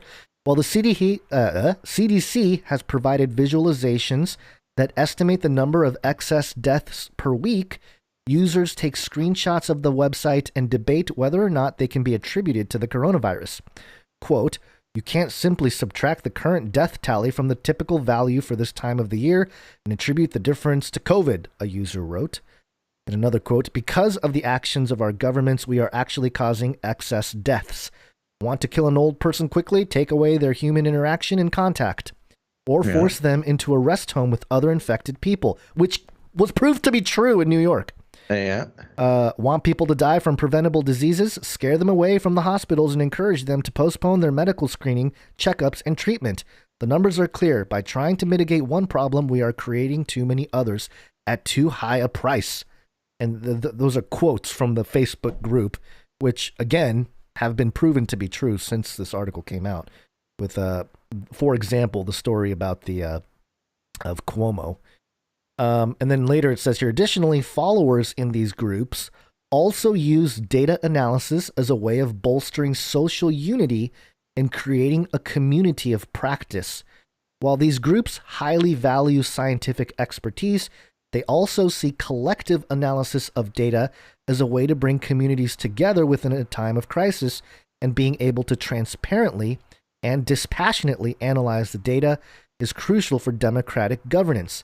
In fact, the explicit motivation for many of these followers is to find information so that they can make the best decisions for their families and, by extension, for their communities around them. What These evil horrible domestic people. terrorists. These terrorists who don't trust science or the experts of science. Anti-science. That's the worst one. That one makes me so mad. I know. These anti-science, anti-maskers. No. This is right here. MIT is saying anti-maskers are more sophisticated than the anti-maskers. Yeah. And then this is where it gets very interesting, because they get into kind of the socio... what was it? The ethno whatever studies or angle to this whole thing. In this paragraph, it says, and what is this under here? Under discussion. As a subculture, anti-masking amplifies anti-establishment currents pervasive in U.S. political culture. Data literacy for anti-maskers exemplifies distinctly American ideals of intellectual self-reliance. Which historically takes the form of rejecting experts and other elites. The counter visualizations that they produce and circulate not only challenge scientific consensus, but they also assert the value of independence in a society that they believe promotes an overall de-skilling and dumbing down of the population for the sake of more effective social control. Yeah, it's true. Like this paper is doing, ironically. As they see it, the counter visualize is to engage in an act of resistance against the stifling influence of central government, big business, and liberal academia. Moreover, the simultaneous appropriation of scientific rhetoric and rejection of scientific authority also reflects long-standing strategies of Christian fundamentalists seeking to challenge the secularist threat of evolutionary biology. Which, by the way, we just had an article last episode where they're like, yeah, evolution is a mess. Evolutionary biology is a complete disaster. Yeah, you're right. We just said that the origins of the human species is a complete mess told by the experts in the field. A couple more here, and then we'll move on. But they get into the Tea Party, which they use as an example of like, what they're doing here is kind of like the Tea Party movement in like the early 2010s. That's a very strange old school reference to be making. I know. I think the authors of this article were maybe, growing up in that era or something. But anyway, it says here, for Tea Party activists, this deep story revolves around... I was growing up in that era. Kind of makes me think that these were younger researchers. They probably actually are. Yeah. Yeah. They're probably coming of age when that happened. Yeah. Okay, so for Tea Party activists, this deep story revolved around anger towards a federal system ruled by liberal elites who pander to the interests of ethnic and religious minorities while curtailing the advantages that white Christian traditionalists view as their American birthright. We argue... we got to make this about racism, don't we? We of course do. We argue that the anti-maskers' deep story draws from similar wells of resentment, but adds a particular emphasis on the usurpation of scientific knowledge by a paternalistic, condescending elite that expects intellectual subservience rather than critical thinking from the lay public. It's sounds about right. That sounds about right. Other than like the race stuff there. Yeah, I'm not sure why we had to bring in the racist comment. But it's just very interesting how they I don't know. It's just weird how they conflate these seemingly positive ideals and then make it sound like it's such a horrible thing, Yeah, well, that's exactly what it is. It's I mean, you read it right there. It's saying all of. I mean, they kind of nailed it on a lot of it. But then, of course, they got to connect it to racism. You know, if you believe in having an objective look at the scientific data and not just blindly following your leaders, and also believe that the elites are expecting the citizens to bow down and praise them for their scientific knowledge, well, then you must be racist. Okay. All right. I mean, you had to kind of stretch pretty far to get there, but I guess that is what you're paid to do, apparently. This is where I think this paper reveals its hand, where they're defending science like religion. It's very interesting. Okay, so here's what it says. Not even science. The scientific authorities. Yeah. It's not. They are admitting that the people they're talking about, anti-maskers specifically, are more sophisticated in their ability to dissect scientific data than people who just obey the authorities. But because they don't obey the authorities, they're racist domestic terrorists. Yeah. Okay, I couldn't believe this sentence came from an MIT paper, but here it is. Most fundamentally, the groups we studied believe that science is a process and not an institution. Whoa. So they're admitting that science is an institution. Wow, they're just saying it. They're just saying it. Word. They're admitting that it's an institution and not a process. I thought when I was a kid growing up, we had a science project. We had to. That's what I always learned. I learned that there was a process. It's you put out a hypothesis and the whole deal. Why are these people at the MIT? Because they are the priests. They're the priests of the religion. That's what I'm saying. It's such a religious language here. It's unbelievable. Know what this reads like? This reads like the Vatican talking about those filthy Protestants. What it sounds. These Protestants, they don't believe in the authority of the Pope. They don't believe that they need to use a priest to ask for forgiveness. They believe, because they read their Bible, that they can, have a direct connection to God. That we must dispose of them. They're racist.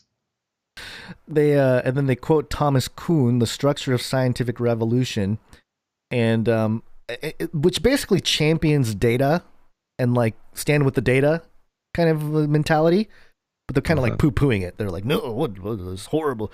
They're taking this Thomas Kuhn thing, and then they say this: for anti-maskers, valid science must be a process they can critically engage for themselves in an unmediated way.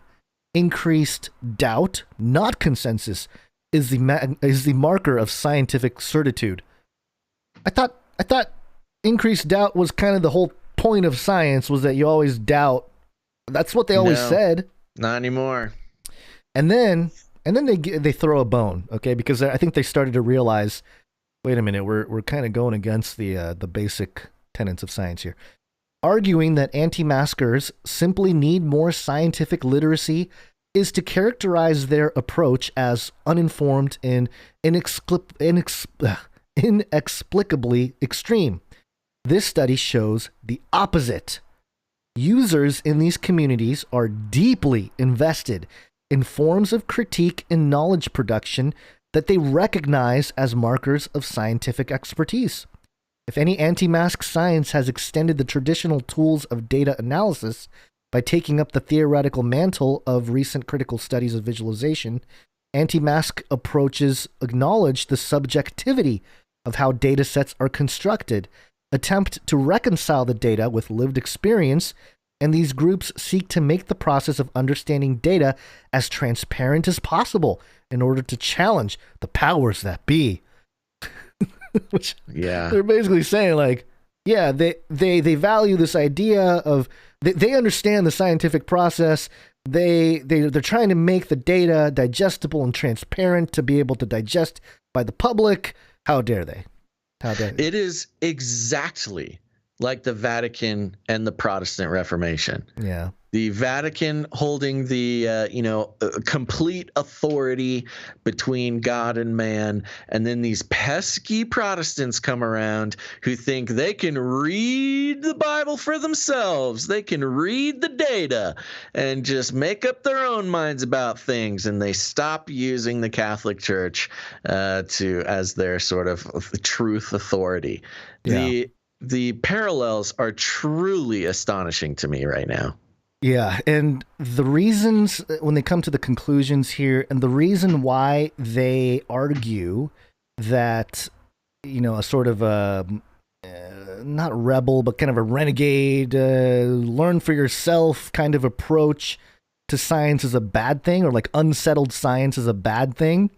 Yeah, because you didn't go into $300,000 in student loan debt to get your to finish science seminary and get your collar from the authorities. Yeah, so listen to this. Okay, well, I said the last thing was the last thing, but this will be the last thing. This is under the implications and conclusions. Calls for media literacy, especially as an ethics smokescreen to avoid talking about larger structural problems like white supremacy, are problematic when these approaches are deficit-focused and trained primarily on individual responsibility. Did I read that correctly? Is that supposed to be a bad thing? That's what I'm saying. Is individual responsibility a bad thing in this context? Yes. I couldn't believe it. I was like, really? What, are you serious?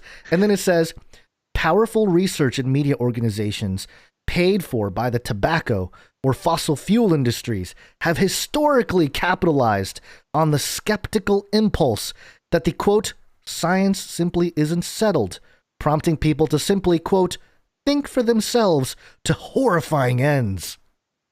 The attempted coup on January 6, 2021 has similarly illustrated that well-calibrated, well-funded systems of coordinated disinformation can be particularly dangerous when they are designed to appeal to skeptical people. While individual insurrectionists are no doubt to blame for their own acts of violence, the coup relied on a collective effort fanned by people questioning. This is what it says. By this people is in the MIT paper? It's in the paper. We have strayed so far from their scientific research into anti-maskers. Now it's going into like political what's the word? Just fodder. This is craziness. The P word. What's the P word? Poopies? Yeah, poopies. They're going into political poopies. Propaganda. Okay, so while individual insurrectionists are no doubt to blame for their own acts of violence, the coup relied on a collective effort fanned by people questioning, interacting, and sharing these ideas with other people. These skeptical narratives are powerful because they resonate with these people's. It's in there twice, which means there's a typo. You can't say that. You can't call us these people. There's a typo. It says it twice too. These. Typo. Thank you, Marty B, for that updated version of that, or louder version anyway.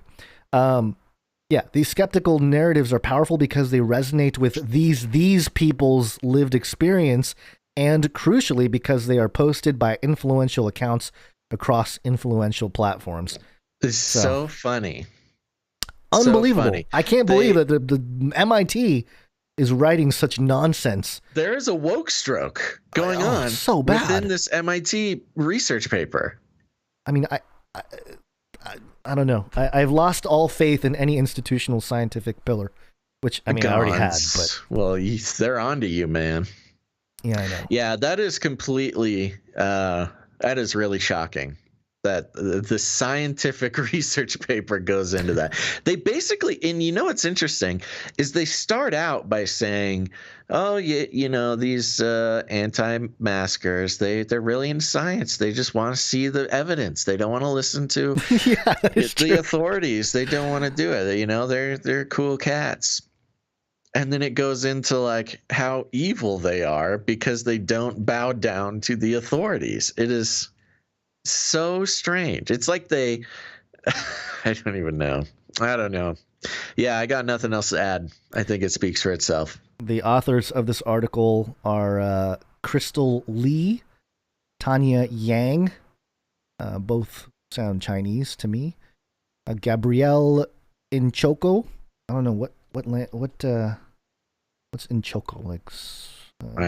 I don't know, but I don't know why you're getting all racial on this, Gons. I'm just saying that's the only reason why they would start bringing in like the white supremacy stuff. Usually, it's either the self-white hate people, or it's people that were over socialized that are a minority. That's usually how this happens. Could be. So, well, and then, whatever. I mean, it doesn't matter, but I'm just saying it's just an observation. It's just interesting how it took that turn. It started kind of scientific, like here's the data we saw, and this is what it told us about these types of people, and that's why the insurrection happened.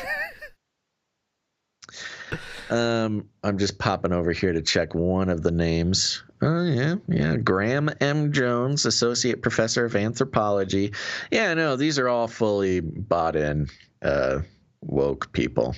But the problem is that they're at MIT, which means they're trained in scientific inquiry. Well, we would hope so. Well, apparently in not. Theory. Well, that's what I'm going to say. In theory, that's what they're supposed to be doing.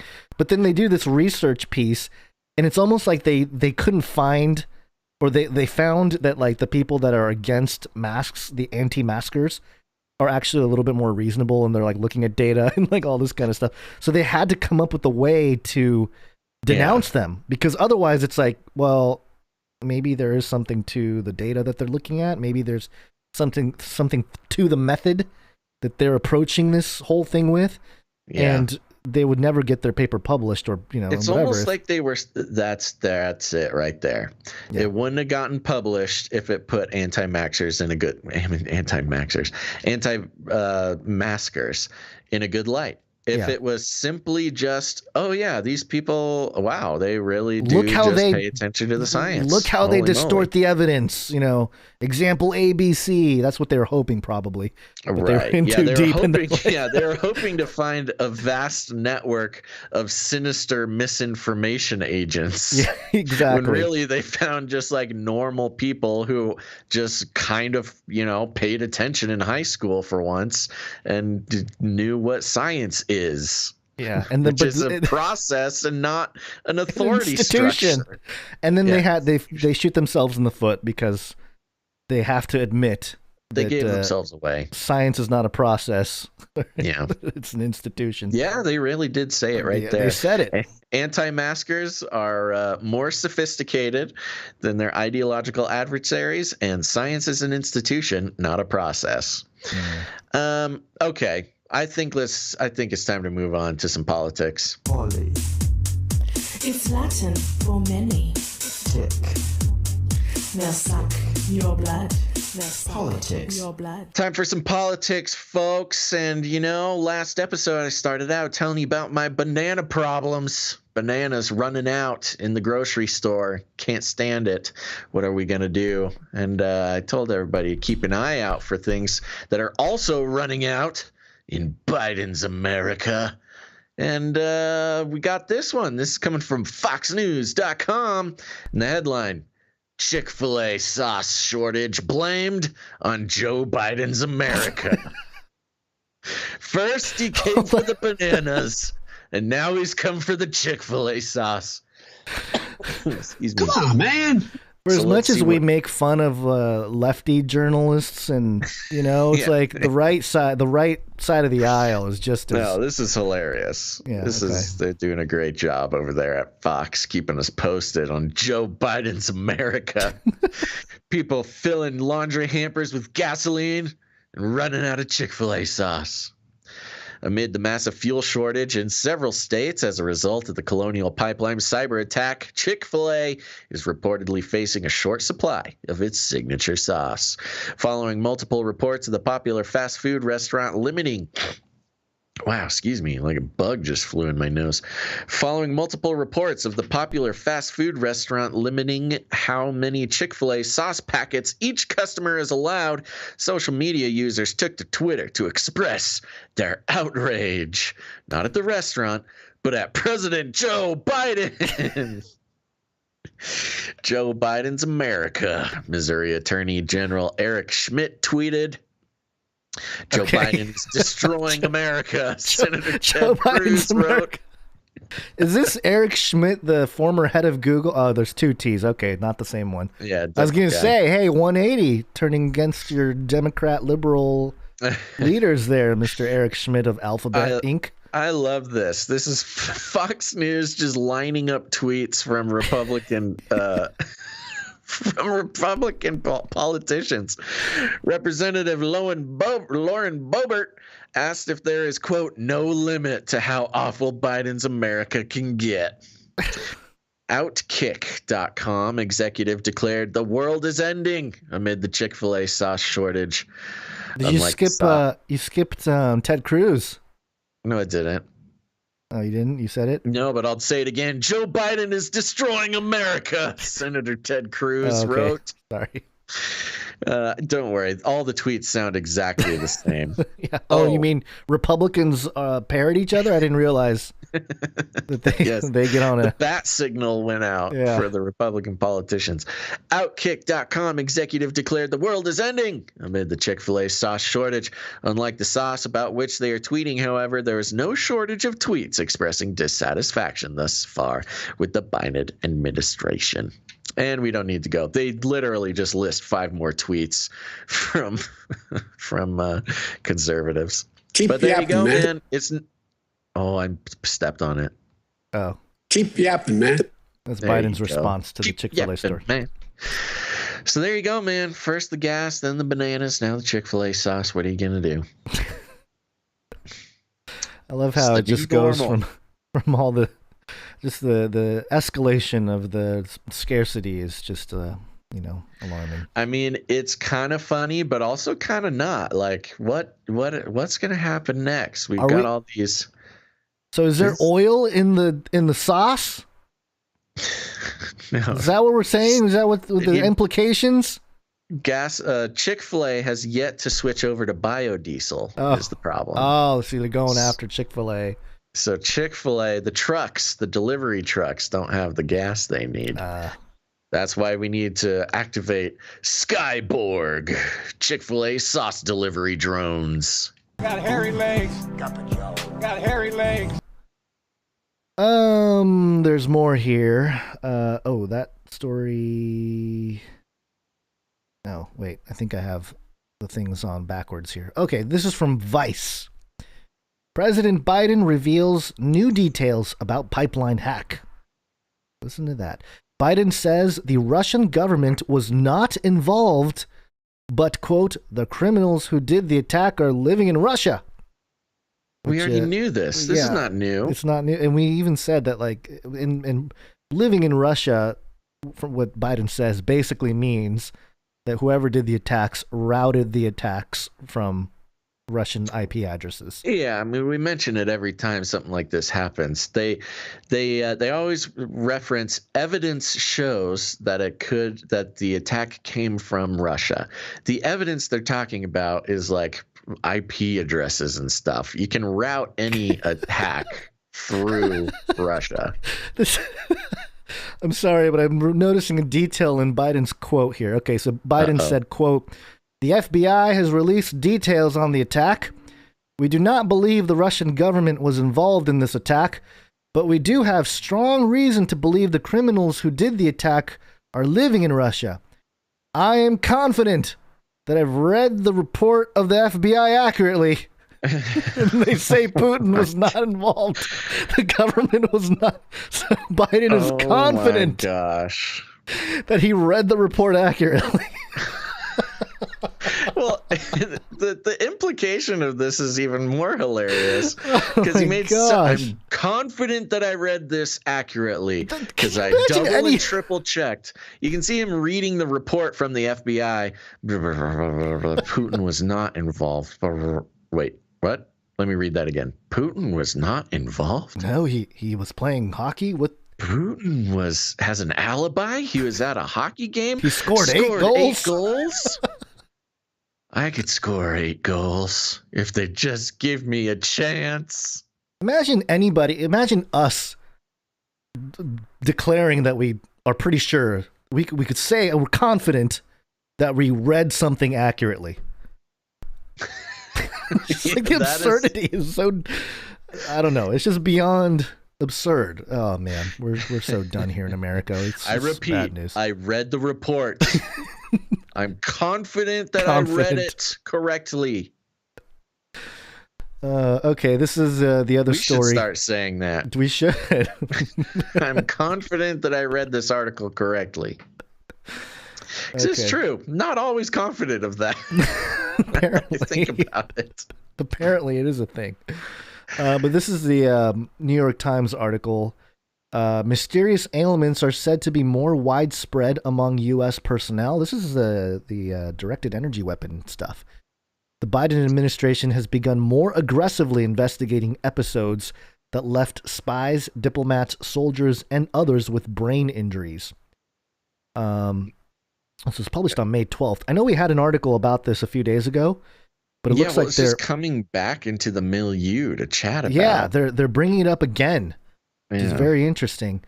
We don't have to go through the whole thing. I'll just a couple things here. What's the news? Let us know. Okay, mysterious episodes that caused brain injuries in spies, diplomats, soldiers, and other U.S. personnel overseas. Started 5 years ago. Now number more than 130 people, more than previously known, according to current and former officials. The number of cases within the CIA, the State Department, and Defense Department, and elsewhere spurred broad concern in the Biden administration. The initial publicly confirmed cases were concentrated in China and Cuba and numbered about 60, not including a group of injured CIA officers whose total is not public.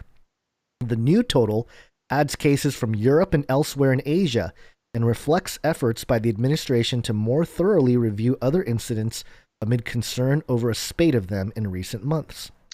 Yeah, so that's interesting. It just keeps happening. It keeps happening, and it's more widespread, so much so within the CIA that they can't even release the numbers. Ooh. Since December, at least 3 CIA officers have reported serious health effects from episodes overseas. One occurred within the past 2 weeks, and all have required the officers to undergo outpatient treatment at Walter Reed National Military Medical Center or other facilities. And in one case in 2019 that has not previously been reported, a military officer serving overseas pulled his vehicle into an intersection, then was overcome by nausea and headaches, according to 4 current and former officials briefed on the event.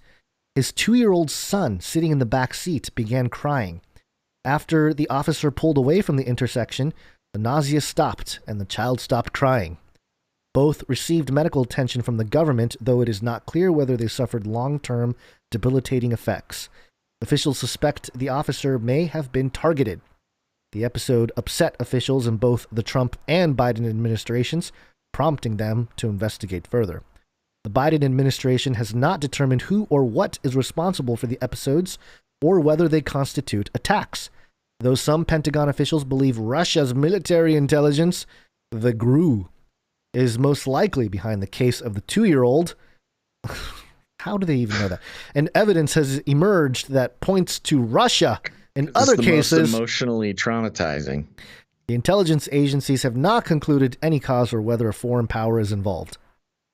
Freaking New York Times, man. Every time they're like, they think it's Russia, but there's no conclusion saying it is Russia. There's no conclusion. But it's Russia. Just like to put that in your minds. Yeah.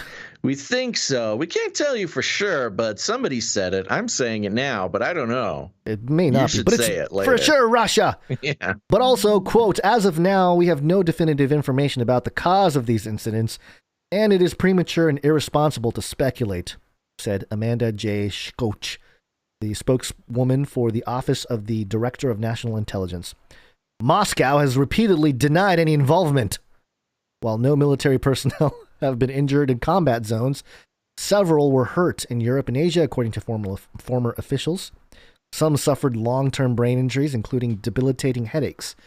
The episodes, according to the National Security Council, involves personnel experiencing, quote, sensory phenomena, such as sound, pressure, or heat, along with or followed by physical symptoms, such as sudden onset vertigo, nausea, and head or neck pain. Oh, sounds like what targeted individuals have been describing for years, maybe decades. Yeah. This article is based on interviews with 20 current and former officials across multiple government agencies who have worked on the issue or have been briefed on the episodes, many of which remain classified. The Biden administration is trying to strike a careful balance between showing officials that they are taking the issue seriously and trying to keep panic from spreading, either inside the government or among the public. The National Security Council has begun an intelligence review aimed at discovering whether additional unreported incidents fit the pattern, a spokeswoman said. Quote, "We are bringing the U.S. government's resources to bear to get to the bottom of this," said Emily J. Horn, a spokeswoman for the council. You know, this is really annoying because the technology to do this sits in black projects and government stuff that's not public. You know? Yeah. So this is really just egregious to me. It goes into the CIA has formed a new targeting cell to try to gather information about the episodes, how they occurred, who's responsible.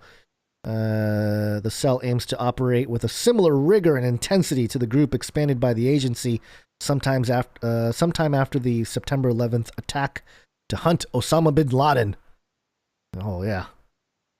That's kind of a giveaway that it's probably their own people doing it or something, you know. Right. We're going to be as rigorous as we were to find Osama bin Laden in the desert, even though we funded them. It's also a nice little throwback to Obama and Biden's biggest accomplishment. Yeah, true. Congress has demanded more from the CIA in a closed-door meeting of the Senate Intelligence Committee last month. Senators accused the CIA of doing too little to investigate the mysterious episodes, and until recently showing skepticism about them, according to people briefed on the meeting. Then it mentions Trump because Trump bad and Russia. The new director, the new CIA director, I didn't know about this. Mm-hmm. William J. Burns has tried to move aggressively to improve the agency's response, current and former officials said. Mr. Burns has met with victims, visited doctors who have treated injured agency officers, and briefed lawmakers. Now, Basil, did you ever watch? You weren't allowed to watch The Simpsons growing up, right? Not when I was a kid, no. Yeah. Mr. Burns, on a little show called The Simpsons, is a billionaire antagonist. Is an ongoing old curmudgeon man, billionaire. Yep. And I just thought it was very interesting that Mr. Burns runs the CIA. Yeah, he's made his way. He's in complete control. Monty Burns. Well, Monty is his nickname that Smithers gave him. Did you know Smithers had a crush on Mr. Burns, like the entire show? I did not know that. Oh, yeah. You go back and watch it now, and it's like, oh, wow, yeah, it's all over. All over. That's how they get you. I know. The whole gay agenda was strewn throughout. And I found this clip. There's an episode of The Simpsons where Mr. Burns, the billionaire, has a lot of bad PR. Like, everybody in the town hates him. And so what do we do? What can we do to change this around? I know how to change the way the public thinks of me. Step 1, amass a vast media empire. And he goes in and buys up all the news agencies. And he starts to put out propaganda that shows Mr. Burns in a positive light. Dun, dun, dun. Simpsons, man. They just tell you exactly what's going on. The CIA has also cut the average wait time for injured officers. I don't know. This was interesting. Displayed in Walter Reed is a painting by a CIA officer injured in one of the overseas episodes. The painting is a black canvas with a red splatter. CIA personnel being treated at Walter Reed have called it the gunshot. Ooh. Quote, it signified his feeling that we all wished we had been shot, a visible injury, so that our colleagues would more readily believe us, said Mark Polymeropoulos, former CIA officer. So this is like a whole thing. Mm-hmm. Was that piece of art specifically for these incidences? Yeah. Wow. Yeah, this alleged victim painted it. Yeah. And call it the gunshot because it signified that they wished there was more physical evidence. Well, I believe them. That's been a big problem with these directed energy weapons is, these people suffer and nobody believes them, and it's ignored by the government and everybody. Yep. So, all right. Well, speaking of suffering and being ignored, I got some news. Got some news for you over there in California, Gons. Yay. Coming up on the recall. Oh, by the way, here's for those of you watching, here's a picture of Director William J. Burns, Mr. Burns, who runs not the Simpsons, the CIA. Runs the Simpsons. Yeah. Oh, he's got great hair. Oh, yeah. Yeah, full head of hair still. Good job, guy. All right, Gons. All right. You can't avoid it any longer. No. This is coming from CNN.com. Why would Caitlyn Jenner lie about not voting? Uh-oh. Oh, Chris Shilzilla. Oh, this is a Shilzilla update. I didn't realize. This is from Chris Shilzilla. Shill for sure. Sorry, Chris. Yeah, so this is coming from our buddy over here at CNN Politics. And this was just like a wonderful conglomeration of things that we like to pay attention to, both Chris Shilzilla and your new governor. How much do you think this guy gets paid per article? Per article? I don't think he gets paid per article. Oh, okay. I think he's got a whole contract deal going on. Because he's got the show. He's got his YouTube show or whatever for CNN. Anyways, why would Caitlyn Jenner lie about not voting? The continued attempted assassination of Caitlyn Jenner's campaign here. The Democrats just can't stand it. Newly minted California gubernatorial candidate Caitlyn Jenner was as clear as could be when CNN's Dana Bash asked her about voting in the 2020 election. Quote, it was voting day, and I thought the only thing out here in California that I worry about, which affects people, is the propositions that were out there, Jenner said.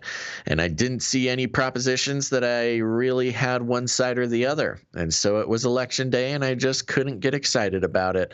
And I just wound up going to play golf instead, I said. I'm not doing that.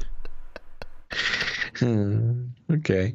The implication was simple. For Jenner, politics was so broken that she simply couldn't bring herself to be a part of it. Not a perfect message for someone running for office. Honestly, I think it might be the perfect message for someone running for office. No, seriously. Unfortunately, honestly, there's a lot of disgruntled Californians. So you know who I don't trust? People who vote. But if you want to position yourself as an outsider, the I was so fed up I didn't vote, but then I decided to do something about it narrative isn't a bad one. Wait a minute. Shilzilla agrees with me, man. I know, but Shilzilla, this is, okay. all right. So for those of you just listening, this sentence here, or this phrase, I was so fed up I didn't vote, but then decided to do something about it. Yeah, it's all hyphenated. It's hyphenated. I know. It's beautiful writing. It's beautiful writing, or is it my best friend? Oh Chris my gosh! Shilzilla. I would have gotten in so much trouble if I tried to write like that in writing class. I know. It's a new world, Gons. Journalism and just writing in general is not what it used to be. I wonder if this article or that line was in some kind of paper in journalism school, if the teacher would have accepted it or put a giant red mark. That's why Chris Shilzilla's he's the new blood. He's shaking it up. Let me continue. Plus, plenty of celebrity candidates or people who haven't made politics their life's calling haven't voted all that consistently, which makes them like lots of people who may vote intermittently, if at all. So if the story ends there, no big deal, but it didn't end there. He brings up a good point here. Yeah. He said plenty of celebrity candidates or people who haven't made politics their life's calling haven't voted all that consistently. True. Which is a great point because, first of all, we all know people who have made politics their life's calling, there's just something wrong with them. They're just not great. There's something wrong. And, the old saying, somebody who wants to be a leader shouldn't be a leader, or I don't know what the actual saying is. It's like somebody who wants to be the king shouldn't be the king. You should have somebody who, hasn't made it their life's calling. Because, you think of like a little 12-year-old, motivated, ambitious, precocious little preteen. They're usually pretty psycho in the end, and they end up being our politicians. That was the big message of Trump, that he didn't have to do it. He's done. He could retire, but he's not a career politician. He's an outsider. He hasn't been scheming to become president since he was 12. Right. Anyways, so there you go. So if the story ended there, no big deal. But if it didn't end there, because Politico checked the Los Angeles County voting rolls and found that Jenner did, in fact, vote in the 2020 election. Dun, dun, dun. Politico had previously reported that Jenner had voted in just 10 of the 26 California statewide elections held between 2020 and 2020. CNN confirmed that reporting on Wednesday afternoon and sought out the Jenner campaign for comment about the discrepancy. A campaign aide told CNN's Maeve Reston that Jenner did vote by mail, but weighed in only on the ballot propositions, not on the presidential or other down ticket races. But again, that's not what Jenner told Bash, which was, again, that, quote, I didn't see any propositions that I really had one side or the other, and so it was election day, and I just couldn't get excited about it, and I just wound up going to play golf instead, and I said, I'm not doing that. Which is very odd, exclamation point, Shilzilla. Very good use of an exclamation point. Because 99 out of 100 times when politicians and would-be politicians lie about their past voting histories, it's to say that they voted a lot more often than they actually did. I can't think of a single time, this is a first, where a candidate lied about, or at least misstated, not having voted when they did in fact vote. Why did she do it? The most innocuous explanation is that she simply misspoke. What Jenner meant to tell Bash was that she couldn't bring herself to vote in the 2020 presidential race, not that she didn't vote at all. Of course, why specifically mention ballot initiatives in the same sentence as saying you didn't vote if you knew you had cast votes on them in last November? The only other explanation I can think of is that Jenner wanted to really push the idea that she is a political outsider and got caught stretching the truth a little too much to make that case. End of article. Chris Shilzilla, you have created another masterpiece. Yeah, I mean, he's probably not wrong. He probably, out of all the lies and mistruths and stretched, exaggerations that politicians routinely make a part of their public discourse, I think this one's pretty innocent. and probably the most relatable of all lies told by politicians. I don't know, man. I still think Jenner's got a good chance. It would have been funny if the Jenner campaign was like, oh, that was Bruce. That was Bruce that cast the votes. That wasn't Caitlyn. That would actually be a very interesting thing. Yeah, talk about some. If she hadn't re-registered with her new name. Yeah. Yeah. That'd be some classic California misstep. The California misstep, and also some split personality type of stuff going on, you know? Could be. Yeah. All right. Are we ready for a quick break here and thank some people because I think we're ready for a producer party. It's break time. Come on, take a break. Okie dokie. Time to take a quick break, everybody. We're going to celebrate all of our producers today for this episode of Canary Cry News Talk 337. But I want to let everybody know that we are on the value for value model. You might wonder, wait a second. I haven't seen a single ad, not a single affiliate code, nor any product placement. Why aren't these fellows drinking an inconspicuous can of Monster Energy drink? No, folks, that's not us. Nope. In fact, we're not even going to try to sell you any vitamin supplements to increase your muscles. That's because we are on the value for value model, which is pretty simple. I don't know if you can get the context clues, but basically we put out the value. We do it 3 times a week. We try our very best at doing it. And if you get any value out of what we do, you have the opportunity or perhaps the responsibility to put some value back into the system. And it's not just generous. It's not just charity. It's truly producing your favorite podcast because, as we all know, advertising has become a pretty regular event, especially for content creators like us, whether it be a YouTube show or a podcast or, you know, any type of thing being made on the internet nowadays. Lots of people getting into the advertising business. And, well, to be frank, it's pretty wrong. Sorry, there's a cat scratching my entire leg, but I think I'm keeping it together pretty well. I didn't even scream into the microphone this time. Oh, please, just find where you want to go. There we go. Sorry about that, folks. But here's the thing. Silicon Valley, Google, Facebook, all these big evil companies that we love to hate make 99% of their profits from, you guessed it, advertising. It's a spiritual problem. It's a global theology that has taken over the world and trying to convince people like Gons and I that we need to make it our habit to gather your attention and your trust and your information and then send it off to advertisers for our own personal gain. And we just decided that that's we just can't do that. It's just wrong. It goes against everything that we believe and that we purport to support. So if you're out there and you like the show, you get any value out of it, we are only able to keep doing the show because of the generosity and the responsibility of our producers. And that's right, they are producers, because just like the real world, if you pay for a piece of media to be produced, you are a producer.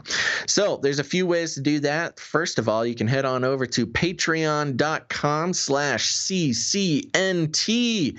It's a pretty easy way to go. And Gons, are you ready to thank some of our Patreon producers? Yes, sir.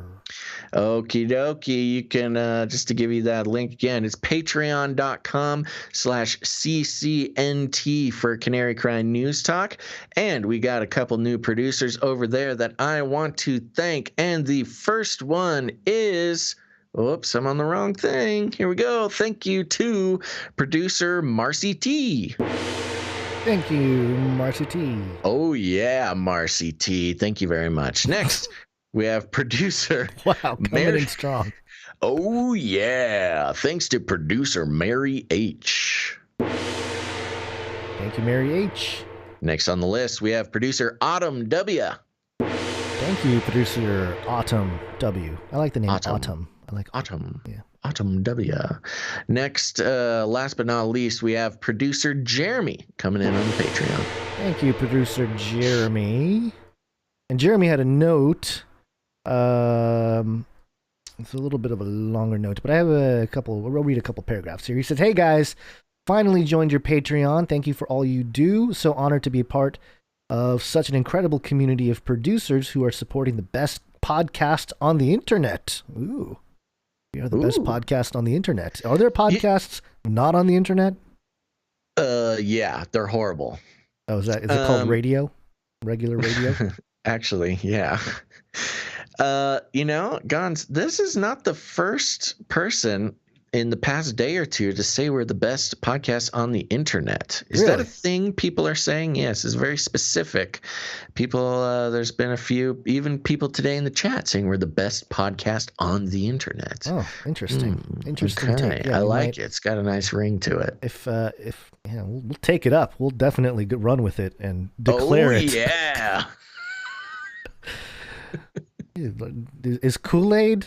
Is the Kool-Aid man on your mind a lot? Or it's the Kool-Aid man. Whenever you say best podcast on the internet, he busts in and says, "Oh, yeah."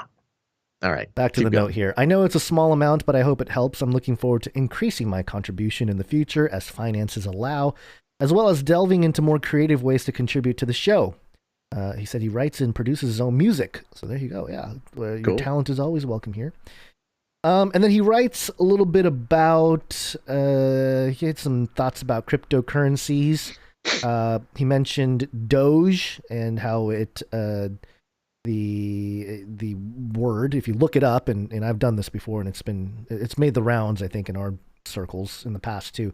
It means a Venetian position of power derived from the Latin dux, meaning spiritual leader or military commander, which makes the whole idea of Elon Musk tweeting that he's working with Dogecoin devs to make payments easier. Kind of interesting because I'm fun pretty little conspiracy theory. I know, but I'm pretty sure that Dogecoin devs abandoned the project in like 2015. I don't know that there's any developers on there now. But anyway, maybe there are. I think anybody can do it if they want. It's true. Anybody can. It's an open source thing. You can go on the GitHub. And then he mentions a couple more crypto things. And he says at the end here, now I'm not saying you should do a 12-hour 4-part mini-series on Canary Cry Radio dedicated to cryptocurrency, but if Gimli and Legolas ever felt like talking about the many strange currencies being used in Christian Middle Earth, you would have at least one listener devouring every second of it. Yeah, this topic has come up quite a bit. Yeah, us doing sort of a deep mini series into cryptocurrency. We just gotta find some time. I know. Time is the hard part. I did. I think I made an Ethereum video in like 2017, and I have a few different videos talking about cryptocurrency, like different projects and some of their occult sort of names and stuff like that. Mm-hmm. There's a recent cryptocurrency. I think it's called like Benchmark, and the ticker symbol is Mark. M-A-R-K. Nice. It's like, okay, trigger all the end time believers there. Yeah. Speaking of triggering, we have 666 people in the chat right now. Oh no! Somebody leave or don't leave. Invite somebody to come. Invite your friends. Yeah. Anyway, if you made it this far, thanks again. I've been so blessed by your show. So thankful for my friend and coworker Chad. I don't know if I was supposed to say all that. Yeah. Anyway, so who introduced me to you guys last year? So Chad, thank you for rattling the cage. You guys seriously rock. God bless Jeremy. Thank you, Jeremy. Appreciate it. And we appreciate your patronage / producership. That's right. And, I was wrong. Jeremy was not last nor least, but last and definitely not least is producer Perla. Perla D. Thank you, producer Perla. Yeah. I think maybe we may have missed Perla last episode. So sorry. Thanks. Thanks. Glad we could make up for it. Oh, okay. Next, I don't think there was any other Patreon stuff for Canary Cry Radio. No. What's going on? I deleted some things that I wasn't trying to delete in the document. Oh, don't do that. I know, I'm trying to get it back.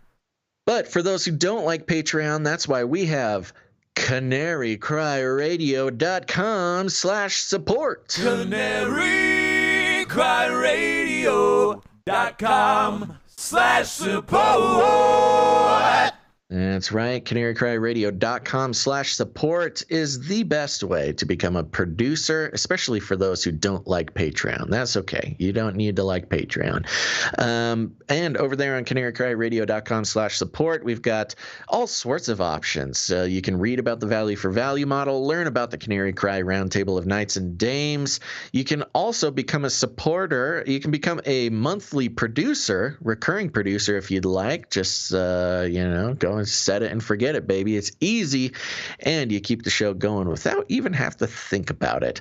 Or if commitment is not your thing, you can go ahead and make a one-time producership in any amount that you like. And that's an important detail because, part of the value for value model is you decide your own number. We're not here. We don't have, special little levels that, get you a special prize from the prize box or anything like that. There's just a couple of rules that you support the show in whatever way and whatever number is meaningful to you. It might depend on how often you listen to the show, how long you've been listening to the show, how much you like the show, how much you don't like the show, whatever it is, just put a number on it.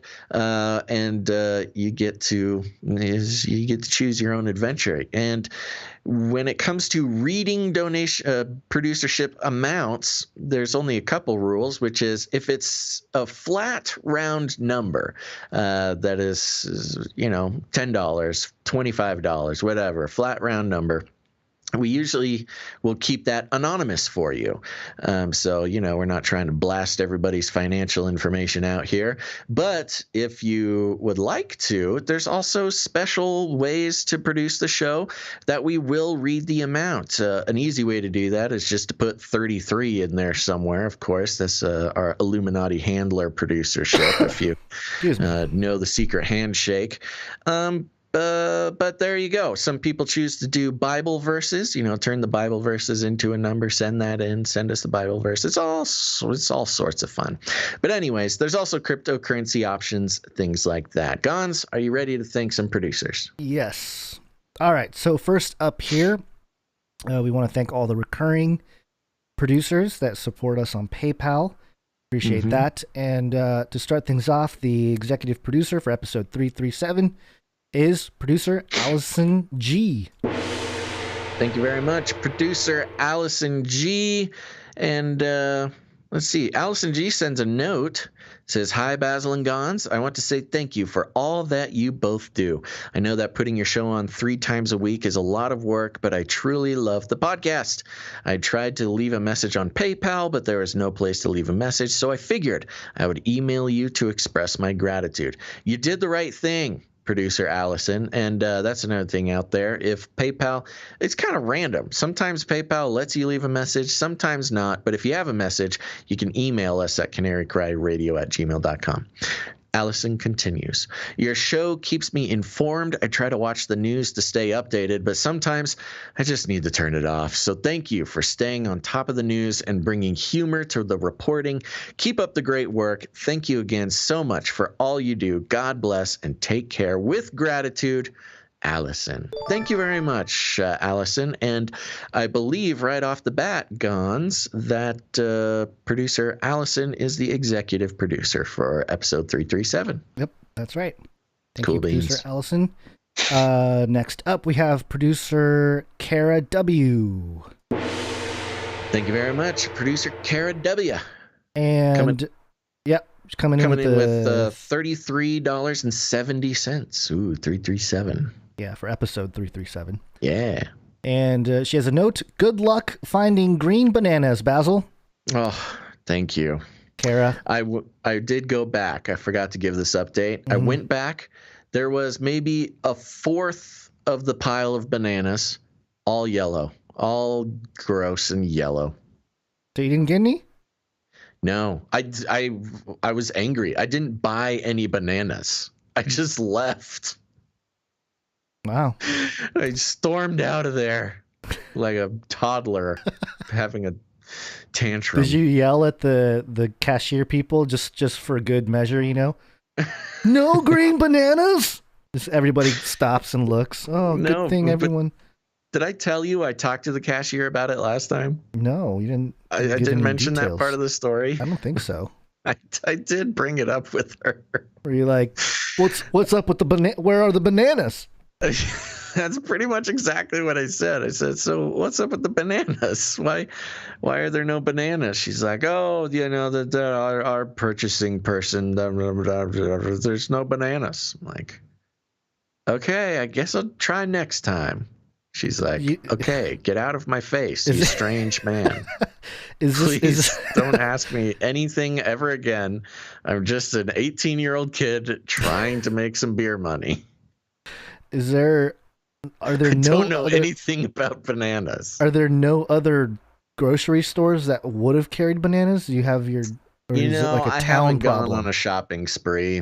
Well, you don't. Then you're not as dedicated than I thought you were about I'm the banana really not. situation. I admit that. No, the thing is, I'm spoiled. I got my grocery store. It's like a 3-minute walk from my house. Mm-hmm. So I'm like, if I gotta get in a car and do a whole thing, not worth it. I'll just suffer. All right. All right. You Thank could get you, on a producer bicycle. Kara W. Yeah, thank you, producer Kara, for digging or getting more of the banana republic. Next up, we have producer Scott K. Thank you very much, producer Scott K. Again, coming in with the $33.70, the show number producership. I Actually, like this. if we think about it, I think you can only do this for what? 2 more episodes? 338, 339. Oh, and then it's 340. you're right. Yeah. We are losing our opportunity to add the Illuminati handler producership with the show producership. Oh my goodness. Get on it, folks. But you can always come in with a 3333, which is what producer Lewis S. did. Thank you very much, producer Lewis S. Another Illuminati handler for today's show. Yeah. Producer, next up here, producer Derek R. Woo! Thank you very much, producer Derek R. What does this number mean? I don't know. I'm just gonna leave it out. Are you sure? It's this is an on purpose number. So I'm sure it is. Producer Derek R came in with 3160. Oh, you're saying it. Well, it must have some sort of, you don't just like, I'm going to help out the boys for no reason, 3160. Maybe that was after the PayPal tax. Nope. I checked. Okay. Well, moving on. And there's no note, so we don't know. It's a mystery. Thank you, producer Derek. Thank you, producer Derek R. We apologize for doxing your number. Next up, we have one from a producer. 316. John 316. Okay, there you go. I mean, was it that, though? Are we getting it directly from producer Derek? That doesn't matter, Gons. Let's keep moving. All right, okay. Maybe it's Matthew 316 or Luke 316. Okay. Next up, we have an anonymous producer. Thank you very much, Anonymous. And I don't believe we're supposed to read the message. However, no, I sent an email to this producer, and hopefully they check their email and they get my message and they let us know. Okay. You can check the sense if you want to know what I sent. Okay. But yes, thank you very much, Anonymous. Anonymous producer, yeah. Next up, we have producer Shield Labs. Producer Shield Labs keeping that streak going. That's right, folks. Sir Casey, the Shield Knight, is on a 7-show streak on his producership. What a champ. Thank you very much, producer Shield Labs, Sir Casey, the Shield Knight. And I believe we have a piece of art from him, too, so we'll see him again in the art segment. Next up, we have producer James H. Thank you very much, producer James H., who is also continuing his streak, coming in hot with 5-episode streak. Producer James, you're almost on fire. All right. Next up, we have producer The Plastic Cracker. He's back. He's back, and Plastic Cracker came in on episode 333, if I remember correctly. Yeah, and he has a note here. The Plastic Cracker here. I will be sending a series of 3 riddle producerships. If you can figure out what they relate to, you will unlock the 4th riddle donation. Keep up the great work. Are we supposed to mention the number then, or I think so. Well, I don't know. Here's the thing. I think we should get some riddle masters in on this. Okay. I think we should make this a crowd-funding riddle solving experience. So here we go. Riddle masters, listen up. The Plastic Cracker is going to be sending in 3 riddle producerships. We must crack the riddle to unlock the 4th riddle donation. The first numbers is $5.78. 578. 578. Write it down. I'll say it again. Here's 578. Here's my theory. I'm just going to throw out my theory as to what the riddle is. Do you think they're connected? Yes, they will be connected in some way. Okay. So what's going to happen is, for the next 2 donations, or the producerships, they're going to have a sequence of numbers that omits the number 6. And so the 3 donations will be 3 that are missing the 6. Oh wow! Okay. That's just my theory. That's your first inclination. That's my theory. Yeah. Yes, because the numbers right now are 5, 7, 8. Skipping the 6. Okay, there you go. All right, Riddle Masters, help us out. Keep listening to the next 3 episodes to get the rest of the clues. Let's crack the Plastic Crackers riddle. He's getting his own segment here. Next up, we have producer Tristan H. Woo! Producer Tristan H. coming in for the 7th episode in a row with his show number producership. Did you hear that? Yeah, whatever's going on over there. Yeah, the cats are getting into something. I don't know. But thank you very much, producer Tristan H. Let's see. I don't even have... So you're at 7. Okay, I got to think of what the next level after On Fire is when Tristan gets to 9 here. Why does OBS do this? Do what? Sometimes OBS will do things where it jumps layers, and so you are currently sitting in front of your name tag. I will fix you. Ooh, okay. Yeah, you're fixed. Oh, cool. Yeah, thanks. No big deal. But it's just thank you very much to producer Tristan. Hold on. I'm getting there. We have a breakdown of cohesion. All right, thank you, producer Tristan. Here we go. Okay. Before we move on here, we do have some snail mail. Beep, beep, beep, beep. Snail mail. Okay. Nice. And it's a little card here. I have it in my hand. It says, thank you. And on the inside, it says, a little something for your kids for you kids at Canary Cry Radio. Thanks for all the time and effort you put in. It is appreciated very much. Stay blessed. Look up Lisa and Alexa. Big smiley face. So thank you for that, Lisa and Alexa. Thank you very much. And that came with a producership? Yep, producership. Or is this a note? Oh, it came with a producership, yeah. Oh, okay. I don't think the number is significant, but yes. Okay. Thank you to producer Lisa and Alexa. Yes. And so are we doing this? Let me check the email. Okay. Let me check the email. We got an email. All right. Okay. All right. We've got anonymous birthday. Yep. It's my birthday. It's my birthday. Happy birthday to me.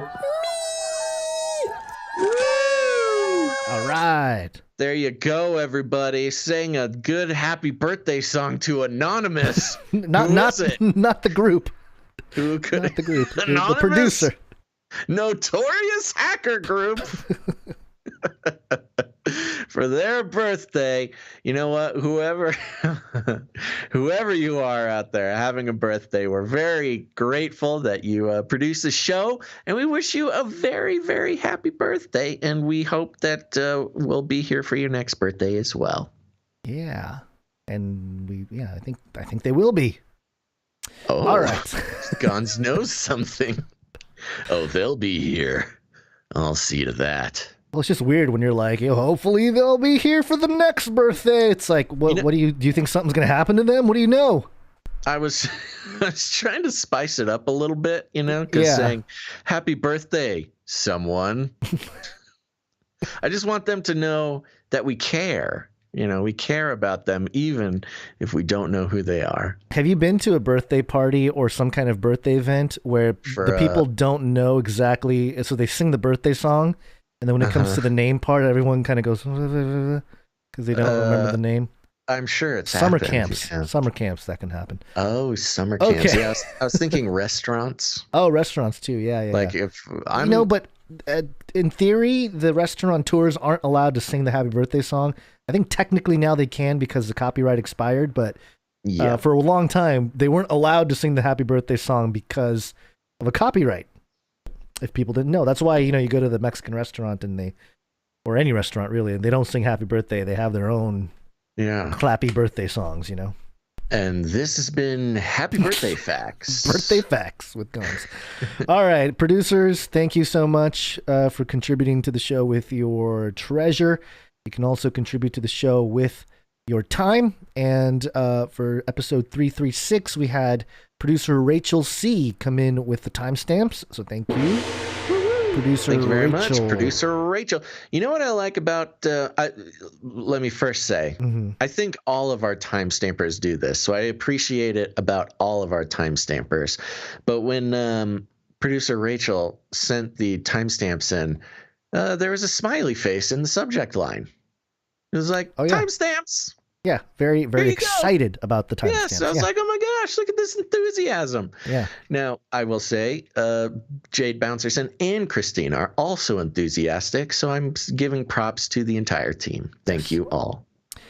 So let's get into some other ways you can help produce the show with your talent. And we have a couple jingles to highlight here. We have a new jingle.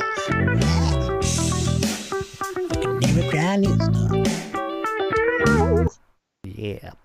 This first one is actually more of a jingle adjacent, I guess, because it was done by producer Laura E. And Laura E produced a TikTok video. Oh yeah. To our this might have been our first TikTok appearance. I know. Yeah, the Chinese government is very confused about what Canary Cry radio is all about. Hold on. This is I'm on TikTok here. I'm uncertain how this thing works, if there's a volume knob. Here we go. Yeah. How do I restart this? How come this is not working? Hold on. Is there not? I don't think there is a volume knob on TikTok. No? Come on, man.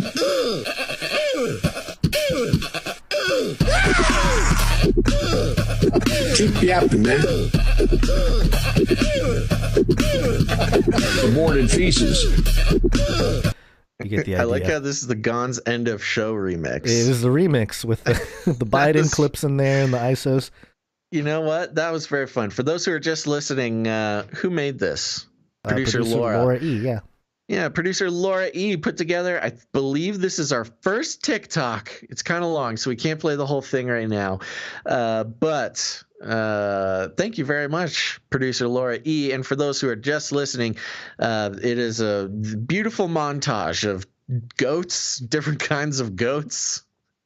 And what else is in there, Guns? It's just goats. It's mainly goats. Yeah. Yeah, there's goats. This is a goat-centric. Goat-centric. We'll leave the link. Go ahead. Making the reference to the screaming goats, yes. which Yes, my Tyrannosaurus Rex and Raptor impression does sound a lot like the screaming goats. Yeah. I was going to say that perhaps producer Laura was not present at the original creation of that moment when Basil did the Velociraptor impression. Yeah. And but I like the goat thing too. Yeah, the goat's not bad. I've got a wide range. You know that scene in Jurassic Park when the Tyrannosaurus Rex eats the goat? Sure. I could have voice-overed the entire thing. Oh yeah. Yeah, see? Multi-track that whole thing. We'll leave we'll leave the link in the description, or not the description, the show notes at canarycrynewstalk.com. But if you go to TikTok, Last Days Overcomer, all one word, that's Laura's channel there. And you can find the Think Outside the Cage jingle video on TikTok. So there you go. Yeah. Thank I mean, you, I think it's the whole song. I think it is, yeah. It's from the last episode. So thank you for that, producer Laura. We appreciate it. And yes, this does earn you a producership. Woo. And next up, we want to highlight producer Marty B. Marty B came in with, he's the one that does People Zoo. And he has a Vax bumper. I wanna die or be decapacitated. I wanna be vaccinated. Oh man, we should have played that today. That I is know. good. That's all right. We'll be talking more about it.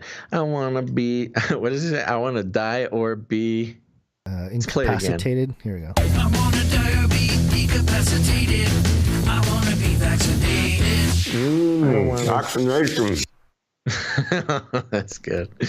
I want to die or be incapacitated. That's going to be stuck in my head now. It's the Ramones, be for those of you vaccinated. who may know music. That's a Ramones style jingle there. Thank you, Marty B. Appreciate that.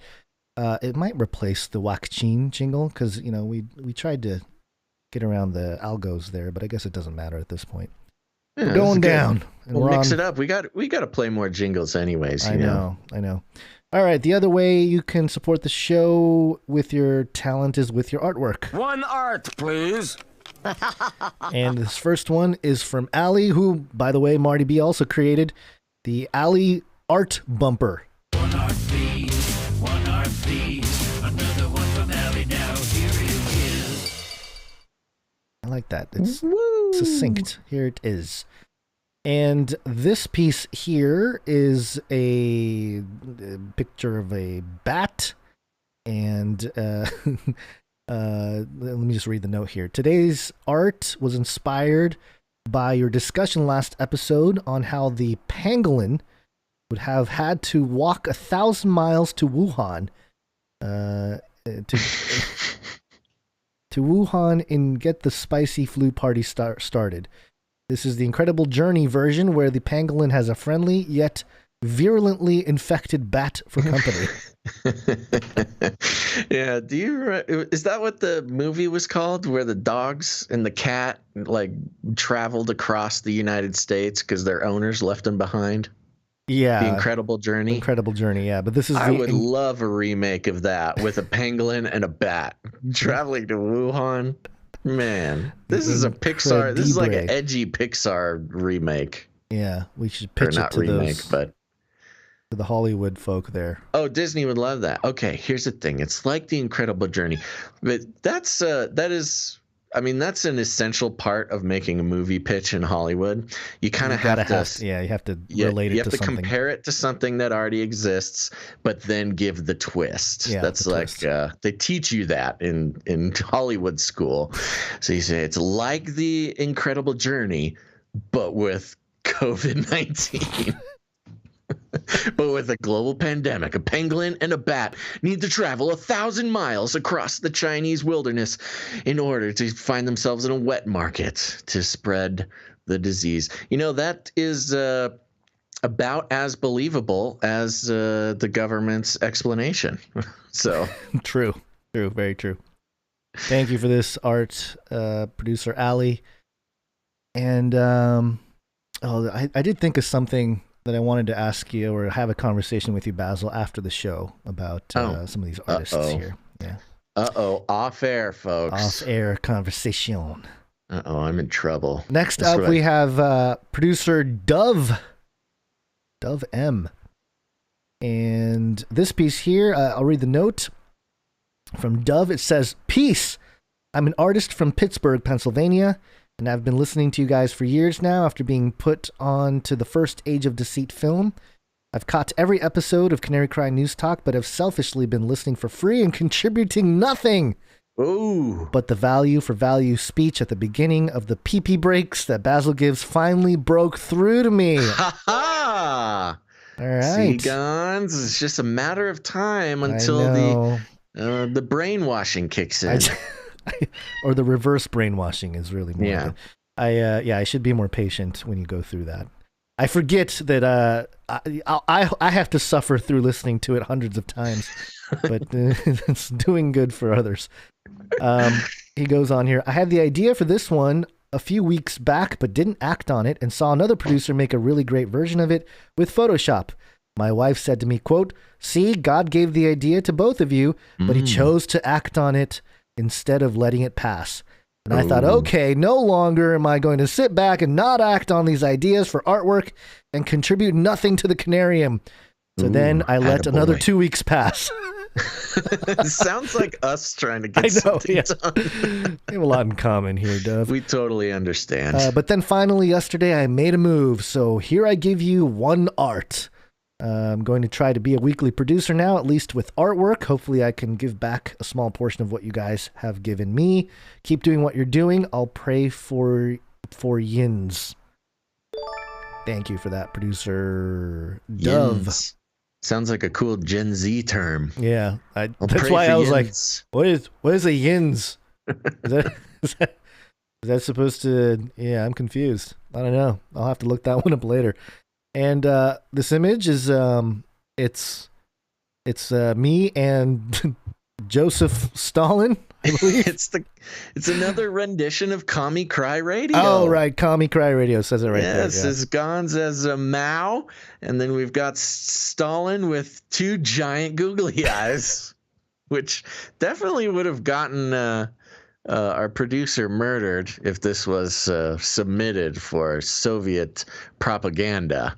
But thankfully, that's not where we're at, and we appreciate it very much. I like my hair. Producer's name? Producer Dove. Dove. Yeah. Dove. Thank you very much. I like my hair. I'm going to bring that to the haircut lady next time and be like, look, I want to be like this. Make me into Mao. And then she'll say, you want to look like Mao? I'll say, yes. Don't you know I run a communist podcast? Yeah. Just make sure that your hairdresser is a pink-haired millennial. You'll get a lot of points. Oh, yeah. You'll get your social justice points for saying you want to look like Mao. True. That's very true. That's a good point. All right. Thank you for that, Dove. This is a very excellent piece here. I love it. It's going on the wall. Going on the wall. Going on our wall. Someone's gonna come look for us later and be like, wow, these guys are really all over the place. These guys are really into communism. They thought they were the lead communist people. They're just really into it. All right. All right, one more piece of art here, and that comes from Producer Shield Labs. And Producer Shield Labs gave us a new knighting art that will, I guess, fit the theme a little bit better. This piece, it's a knight on a horse, a black horse with a shield that's glowing with the Canary Cry logo, or at least a canary logo, on some retro wave style background. But yeah, we might use this for the knighting. I love it. Yeah, perfect. We could put that on we got to put that in the knighthood section there. That looks great. Yeah, we'll definitely use it. Although I will say, Producer Shield Labs, the piece of art came in. Oh boy, what format did it come in? It wasn't a JPEG or anything. It was a weird format that it came in. I'm not even quite sure that there is an extension here. There's no extension, so I was luckily able to open it and everything, but yeah, just for future reference. It would help if it's like a PNG or a JPEG or something. Gons and other listeners, prepare yourself. I have a cat crawling around on the chair and getting very curious about the microphone stand. So if you hear some loud crash. What if the cat doxes you and knocks off the VR helmet? That would be pretty impressive. He is about to knock off this microphone stand. Oh, he hears Hey, that. listen cat to me, sound, kitty. right? Hey, kitty. We will launch a new age. We will show Basil's face. Do it now. Come on, kitty. You won't dox daddy, will you? I'll give you treats. Don't dox daddy. Oh. I will say his coloring up on top of the he is getting hit by the lights, and it is throwing the white green balance on the camera off. Yeah, I know. It's throwing it into crazy madness. Just real quick, too, before we wrap up the break, we have a note from the Elegant Hobo. I wanted to bring to everyone's attention here, and where did it go here? Had it. Oh boy, trying to find it. Where is it? What happened to it? Oh boy. Hold on. Are you looking on the right account? Was it a Proton Mail thing? I'm not 100% sure now. Now that I'm... Oh, here it is. Okay, here it is. All right. All right. So it says here, it says, hey, B&G, well, I hate to say I told you so, but it's happening here. Hinsaw, head of Alberta Health Services, made masks 100% mandatory unless you have written clearance from a doctor. Clauses are mental health issues and sensory issues. You get a sticker? Maybe. If you have your doctor's note, do you get the yellow star? I'll play up sensory issues for sure. You know, I'll just run into stuff. Bump into people. Having a mustache under a mask, that is a sensory issue. I'll tell you what. Yeah. Things will hit the fan here as RCMP will ticket everyone not wearing a mask. This is where it gets to the point where the rubber meets the road and people will revolt and confrontations will take place with authorities. I warned of hyperinflation and the cyber attack on gas is a red herring to institute that very thing. No gas, no transportation, no food trucks, no mobility. And today, Trudeau led a speech about vax passports. Welcome to Stasiland. The Lord can't come quickly enough. Times like these, the Lord made the day too long. Love you, fellas. Keep safe, keep the faith, and keep authentic. The Elegant Hobo. And he left a couple links to some stories. And this came in around the time of the CDC's announcement. I wonder how that's going to go for a place like Canada, where the CDC is like, we did it! Yay! No more masks or social distancing if you got the jab. Yeah, well, that's always been the weird tension going on between the U.S. and Canada. They've sort of ping-ponged back and forth as the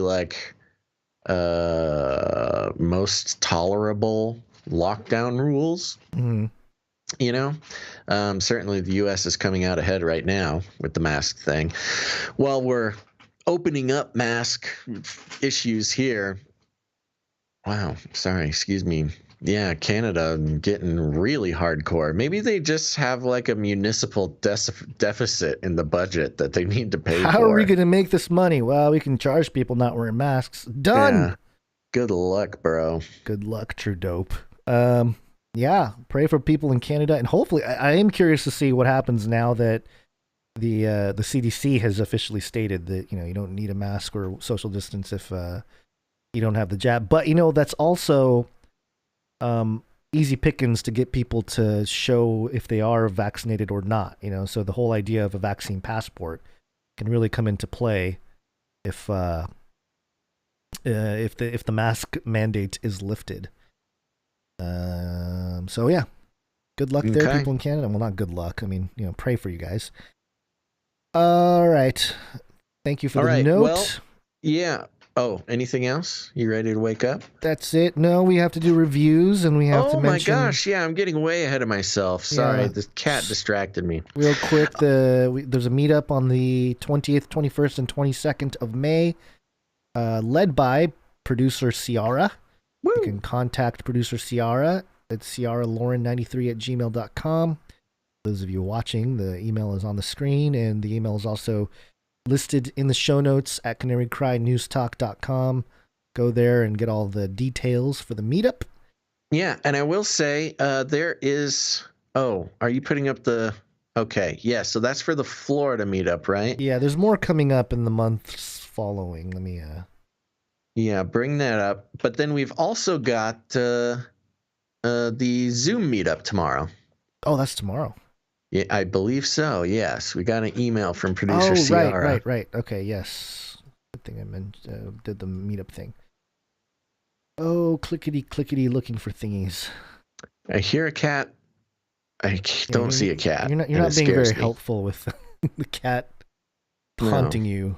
No, the cat is haunting me, making strange noises. I'm a little worried because at any moment it could mean a monitor falling over or a camera. Yeah. Or ready to connect outside the cage? Join our hangout every third Saturday of the month, 11 a.m. to 3 p.m. And all the information is there. Again, all this information will be posted on canarycrimenewstalk.com on the episode page. So there you go. And let's see. Are we going to do reviews real quick? I think there's like 1 or 2 reviews to go through real quick, and then we'll go back to the show. Yeah, but make sure to go to these meetups, folks. And if you can't do an in-person one, hit up this Zoom meetup. It's fun. I've been to a couple. I might try to go to this one. This is one weird Saturday where I don't have as many things going on. I'm not making any promises, but I'm going to attempt it. Let's see, 11 a.m. through 3 p.m. Pacific Standard Time. You're going to need to either join canarycry.community, find the meetup thread, and get there. There is a meeting ID. You'll put this all in the notes, huh? Yep. We'll make this. Yep. Yeah, okay. There you go. Check your show notes, especially over there at canarycrimenewstalk.com. Get the meeting ID, drop in, say hi to some other Canarians. Okay, time for reviews. Yippee. Okay, folks, it's that time again. I'm going to read some reviews. It's a wonderful time of the week where we get to thank people who took the 2 minutes to write us a review. We're very sorry. Are you scrolling through TikTok again? Oh, yeah, that's what I do on my free time. Give China all my info. Head on over to Apple Podcasts, search for Canary Crying News Talk. Even if you don't listen to the show on Apple Podcasts, just go leave a rating and a review there. I mean, leave a rating and a review everywhere. Spread the word. Start a Reddit, whatever you want to do. But these ratings and reviews help out the show a lot because it convinces the algorithms to share the show with people. And so I want to thank, we've got a review from Australia, only available on Apple Podcasts Australia. And this comes from Gupdar. Gupdar comes in with 4 stars. 4 stars. The headline is Good Podcast. Yeah, Gupdar says, a good, easy-to-listen-to podcast, a copy of the No Agenda style with Bible stuff occasionally thrown in. I thought we already read this one. Sounds like we already heard this one. I know. We go through this pretty much every Friday. I read this to you. We didn't read it on. You think? I don't know. Did I read this one already? It sounds really familiar. Maybe people in the chat would know. I read it to you after last episode. Was it after? Okay. Yeah. I don't know. Maybe we did. I'm going to do it again, though. A good, easy-to-listen-to podcast, a copy of the No Agenda style with Bible stuff occasionally thrown in, some great information, but feels like they hold back sometimes to keep the religious audience happy. Despite not being religious, I enjoy hearing the biblical take on things. Okay. We got an open-minded, non-religious person listening to the show. I really feel like you read this one last week, and I feel like you said that this exact same response to that part of the response. But anyway, okay, you can we can check back. It's okay. Right. Gupdar gets a double read if that's the case. I really don't think I did. I read it to you after last show. Just during our private review reading time that we have. Okay, stop it. Let me get through this. All right. Still an enjoyable podcast that delivers great information. Keep it up, Gazzle and Bonds. I'd give 4.5 stars if possible. Okay. Well, thank you very much, Gupdar, leaving that review. A non-religious person enjoying the show. That's very nice. Next, we got Jack V, the Gen Z Crypto Chad. Let me read that again. Jack V, the Gen Z Crypto Chad via Apple Podcasts. 5 stars. says, big podcastings. Very much pod. Good cast, yes. No sussy bakas here, fam. I def recommend to my bros. As your official Gen Z rep, I give this pod 33 out of 3 Chad stars. Don't worry, fam. These cool dudes won't Fortnite dance on you. Okay. I thought I could make it through with a straight face. I oppose the shortening of the episodes. I say go for 5 hours. Why not? I need more content to listen to at work, spelled with a U. One thing I really like about this pod is how Anime Gonzo and Baz always get along and think fast on their feet doing live shows. I only listen on Spotify for that crisp audio. There are only a few Christian alt news people I listen to, and you guys are my number one. Since the Baz has to read whatever I write, I think everybody should get out of Doge. The tech behind it is nothing really original. I think we agree with that. Definitely nothing original. Buy Cardano or Litecoin. Got 'em. But on a more serious note, the only thing I think I needs. Let me start that again.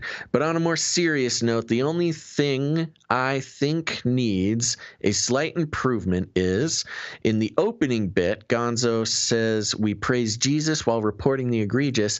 My idea is that you should just give him more praise throughout the show. Since there is so much poopy going on today, I think maybe a section on what God is doing would be so cool, or a section of testimonies or something to that effect. That's my only bit of constructive criticism. I have big respect for you two and big love, XD. Those Gen Zs will know what that means. No more $19 Fortnite card. Wow. This review is so much. It means so much to me. Of course, we all know I'm on an eternal journey to be accepted by the Gen Zs, to be brought into the tribe, and not only accepted as a peer, but also respected as an elder. And thank you, Jack V, the Gen Z Crypto Chad, for that. I don't know if you are actually a Gen Z Crypto Chad, but either way, you have brought a light into this dark world with your review. At least he's not throwing shade, you know? He's being Peng Savage. Is so old school. He's Gucci. I think it was a Gucci review. It was straight fire. Yeah, I think Gucci fire I think is out. But Gucci's good. Not according to this website. Shade is out. What? I think it's T now. I need an updated list of Gen Z slang terms then, because the one I'm looking at, I know, must be outdated. We need an updated list from that it wasn't created by a millennial.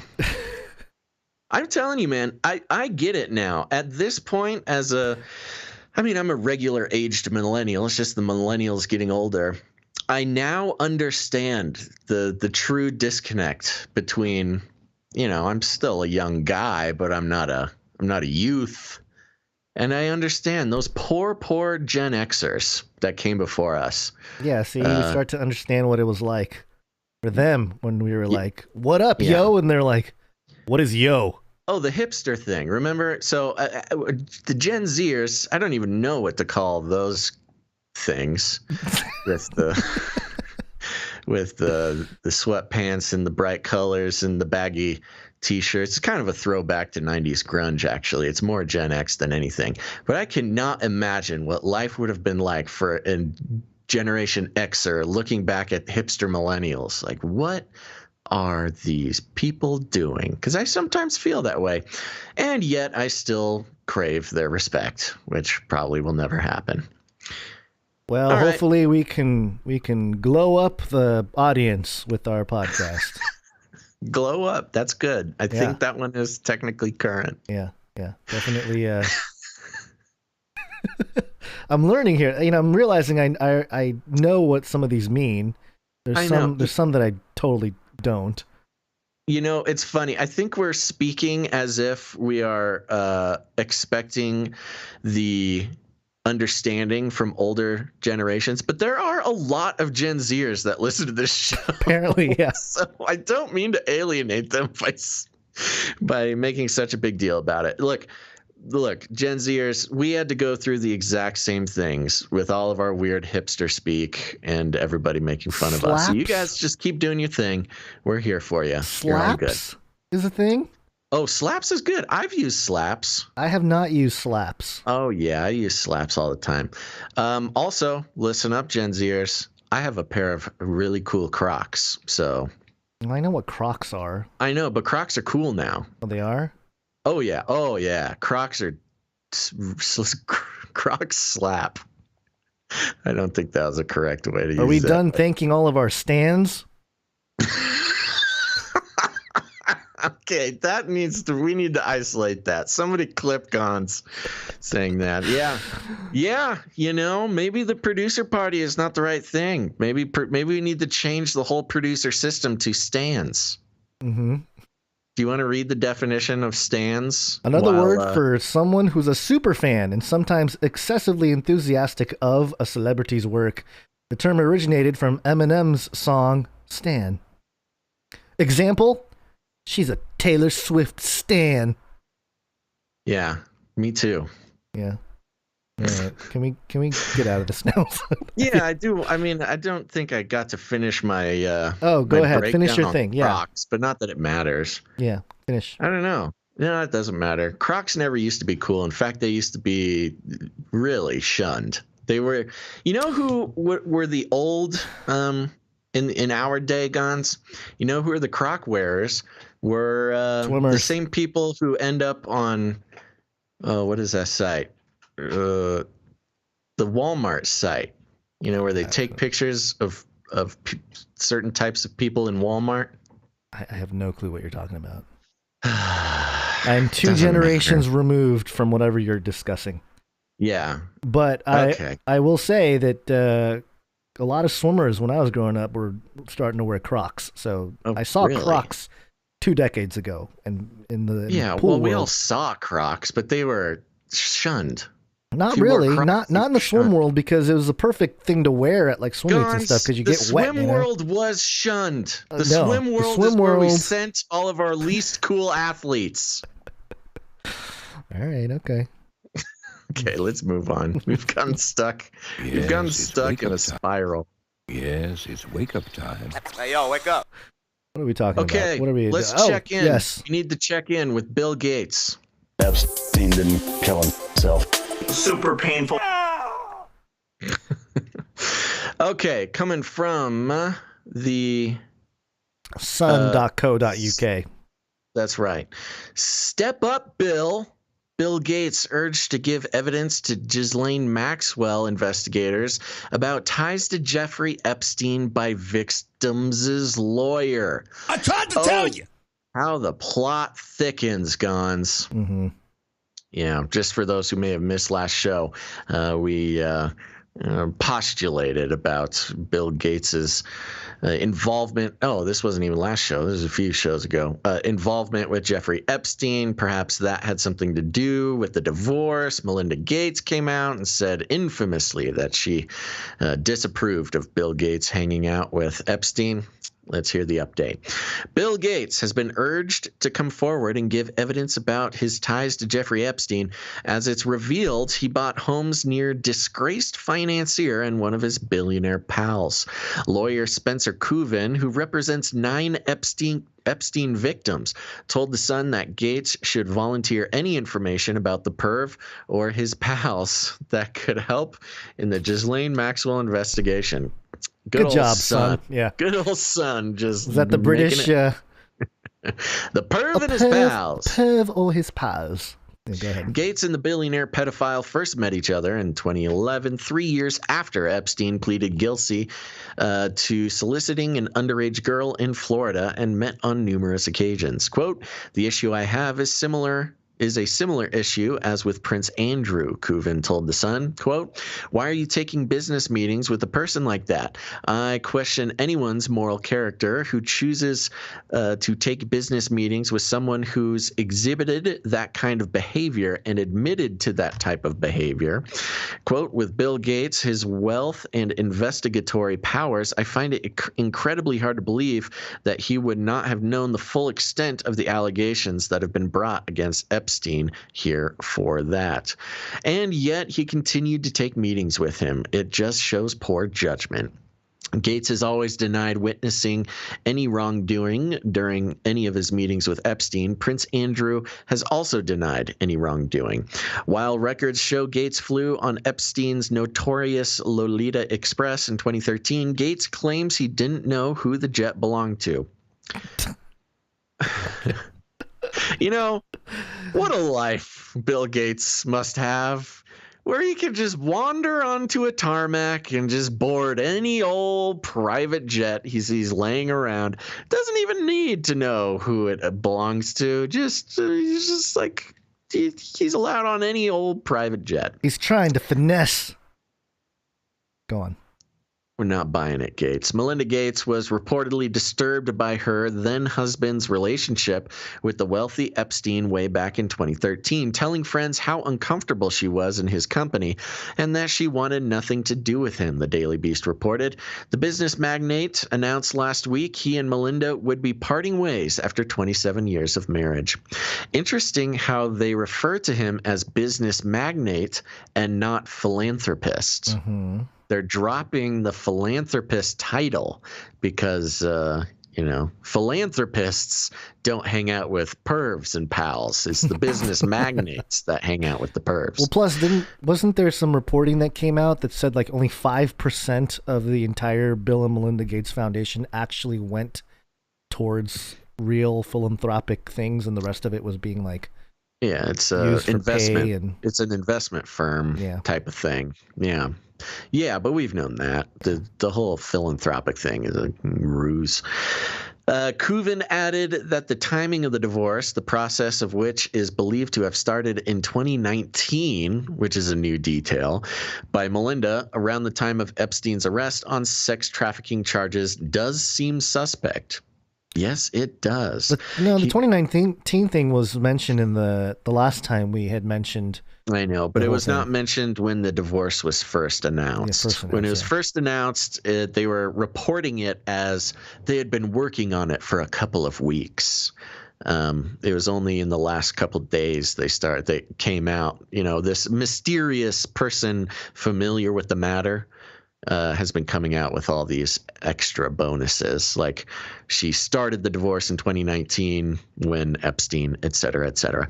He is now calling for Gates to come forward to authorities and hand over any information he has about Epstein and his associates to prosecutors. It says prosectors. That must be a typo, right? It's got to be a typo. Yeah. Typo. Epstein and his associates to prosecutors in the Ghislaine Maxwell case. Jailed Maxwell, 59, denies all wrongdoing and has pleaded not guilty to sex trafficking and other charges over her alleged role in procuring 4 teenage girls for former lover Epstein to abuse between 1994 and 2004. Kuvin said, quote, "Remember, there's an ongoing investigation regarding Ghislaine Maxwell. So if Mr. Gates has information that could assist in that investigation, I would say he should step forward. Just like I have said with respect to Prince Andrew, Mr. Gates should come forward and volunteer any information he thinks that could help in that investigation. And I think that more people need to be looked into, not just Bill Gates, not just Ghislaine Maxwell, but I've always said that this was a much larger network of people that need to be held accountable for their connections to Jeffrey Epstein." Oh, sounds like somebody knows what's going on here. We know historically that numerous other people took meetings with Epstein after his conviction. We're just slowly peeling away the layers of this onion of the numerous individuals, high-profile individuals that continued with their social and business relationships with that scene after his convictions. There are academic institutions and business individuals that were continuing associations with Epstein after his conviction in admissions about what he'd done to young girls. The Sun reached out to representatives for Gates. Previously, Gates said, quote, "I met him.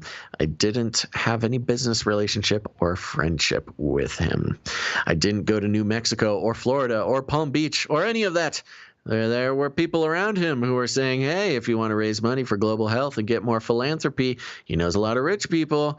I like the idea that Bill Gates needs help finding other rich people to accomplish any of his global health goals. Quote, "Every meeting where I was with him were meetings with men. I was never at any parties or anything like that. He never donated any money to anything that I know about." Which, this whole rant of his sounds like a real scramble, a real guilty scramble, in my personal opinion. Because like, okay, I was never at any parties or anything like that. Every meeting, there was just men there. No girls, there's just men. Okay.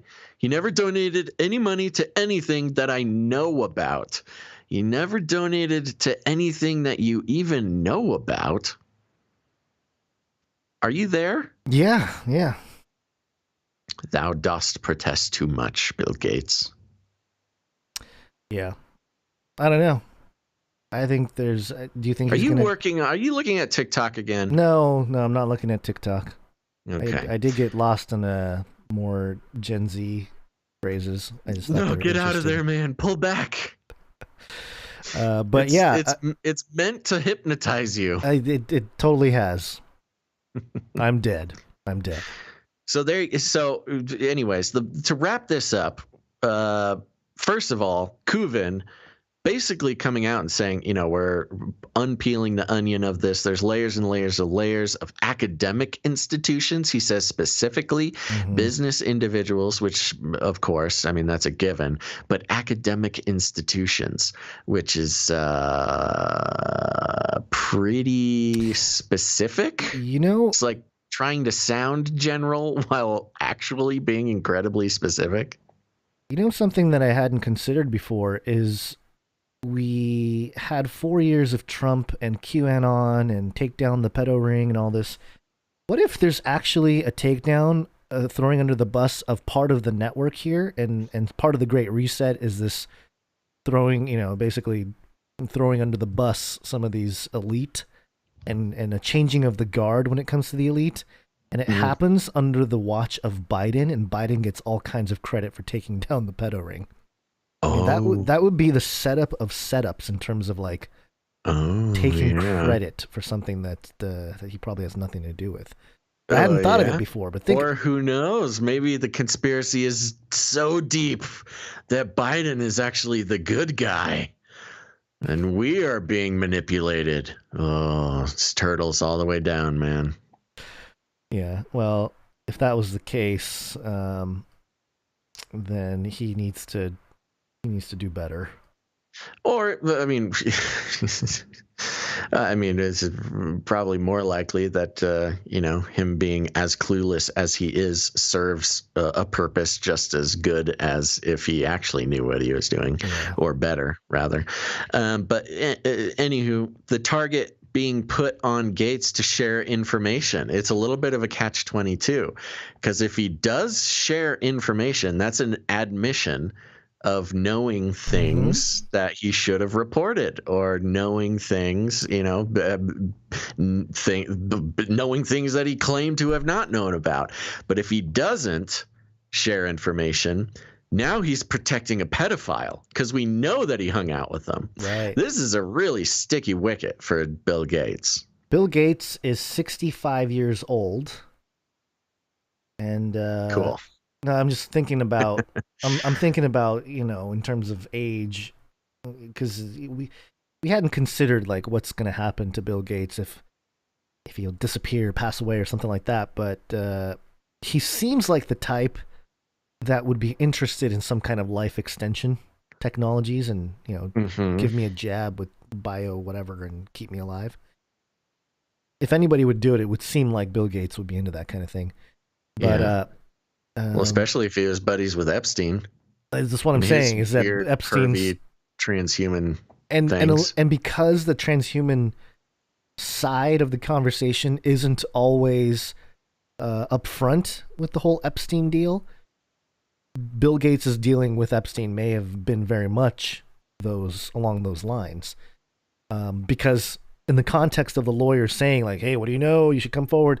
It's all in regard to the pedo thing, right? So he can be like, "I don't know nothing," and just play dumb basically. When in reality, his dealings had to do with more of the transhuman, "Hey, let's live forever" type thing. And if you go into some different conspiracy theories about Epstein, Bill Gates is a perv.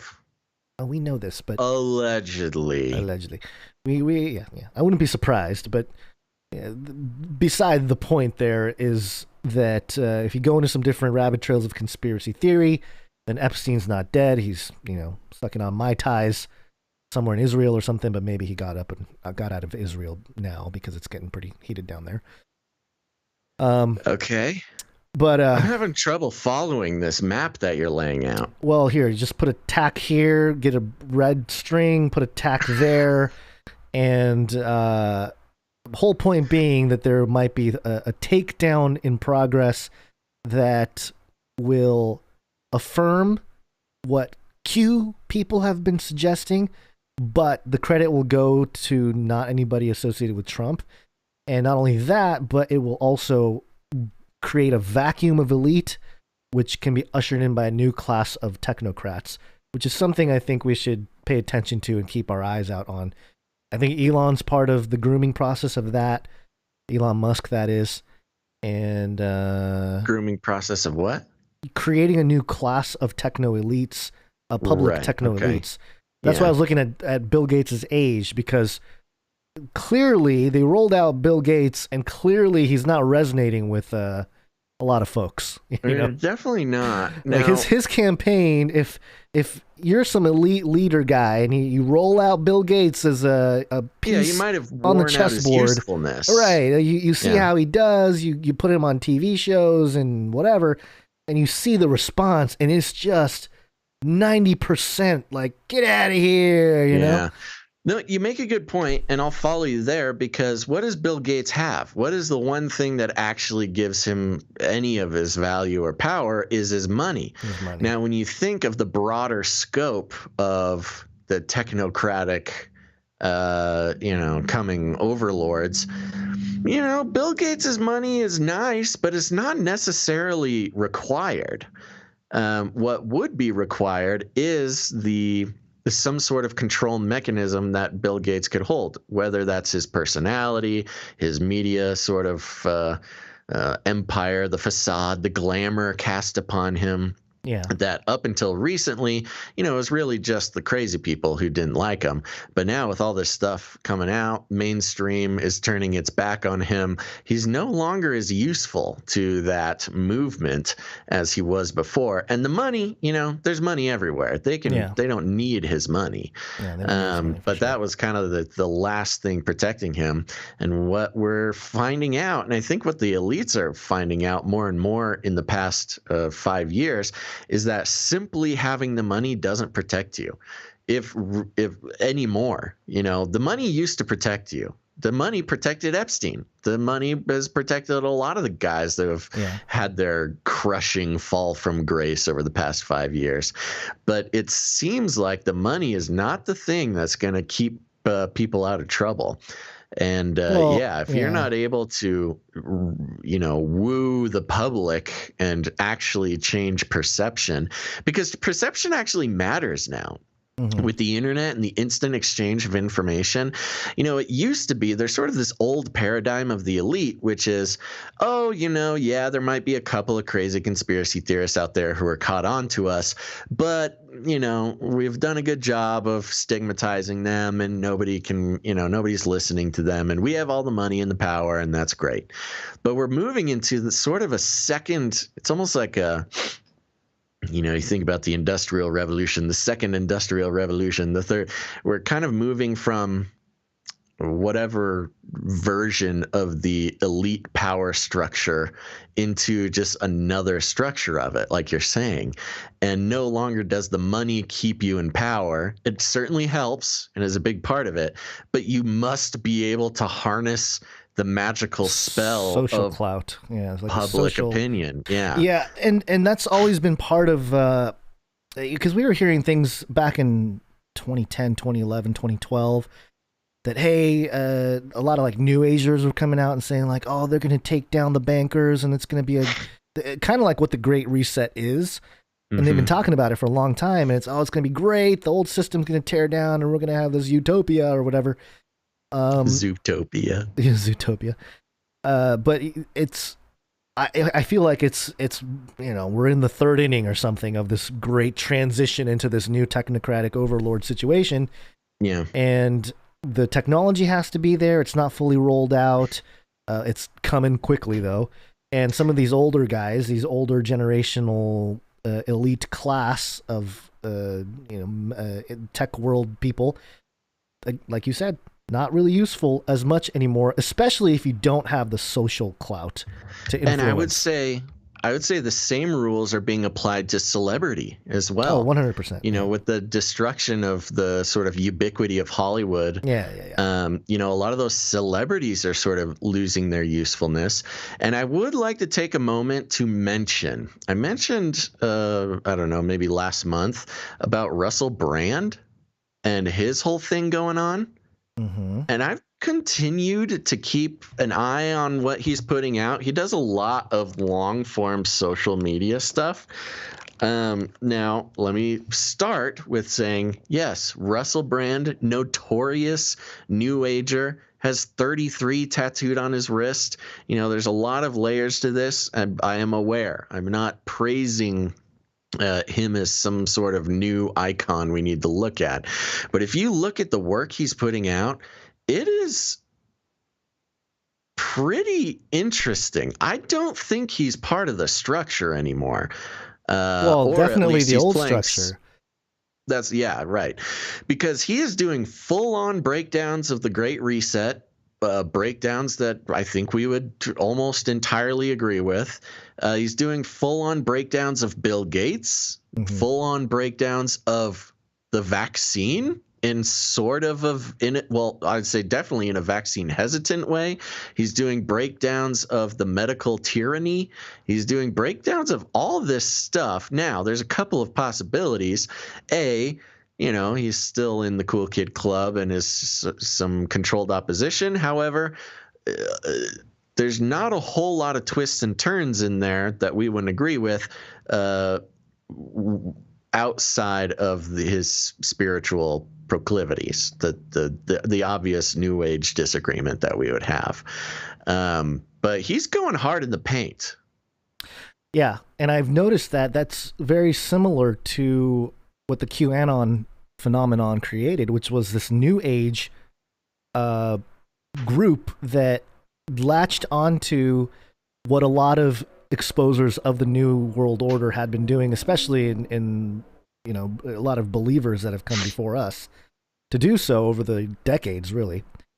And the biggest difference, though, and I guess the only problem I would have with that is maybe not the information that Russell Brand is particularly exposing, but it's sort of the ultimate end of like, okay, so what? And if you don't have Jesus Christ as a so what, then it's kind of a, okay, but what's the point? Then great, we get to, what do we do? Are we ascending to the throne? Are we the next evolution of man that we get to, whatever. So that's where I would depart and I will from. Point, of course, and yes, but it is just now occurring to me now that I'm sort of able to talk about it out loud, is he's not saying anything that we haven't already said.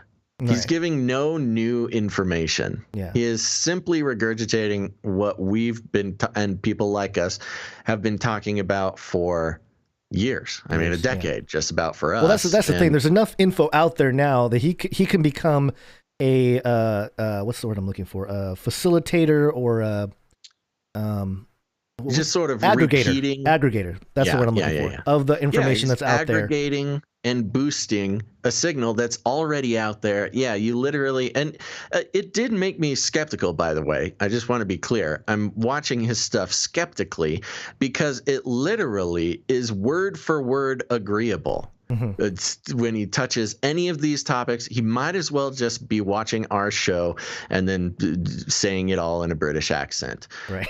With the exception of when he goes into his new agey stuff, which is not as often as you'd think.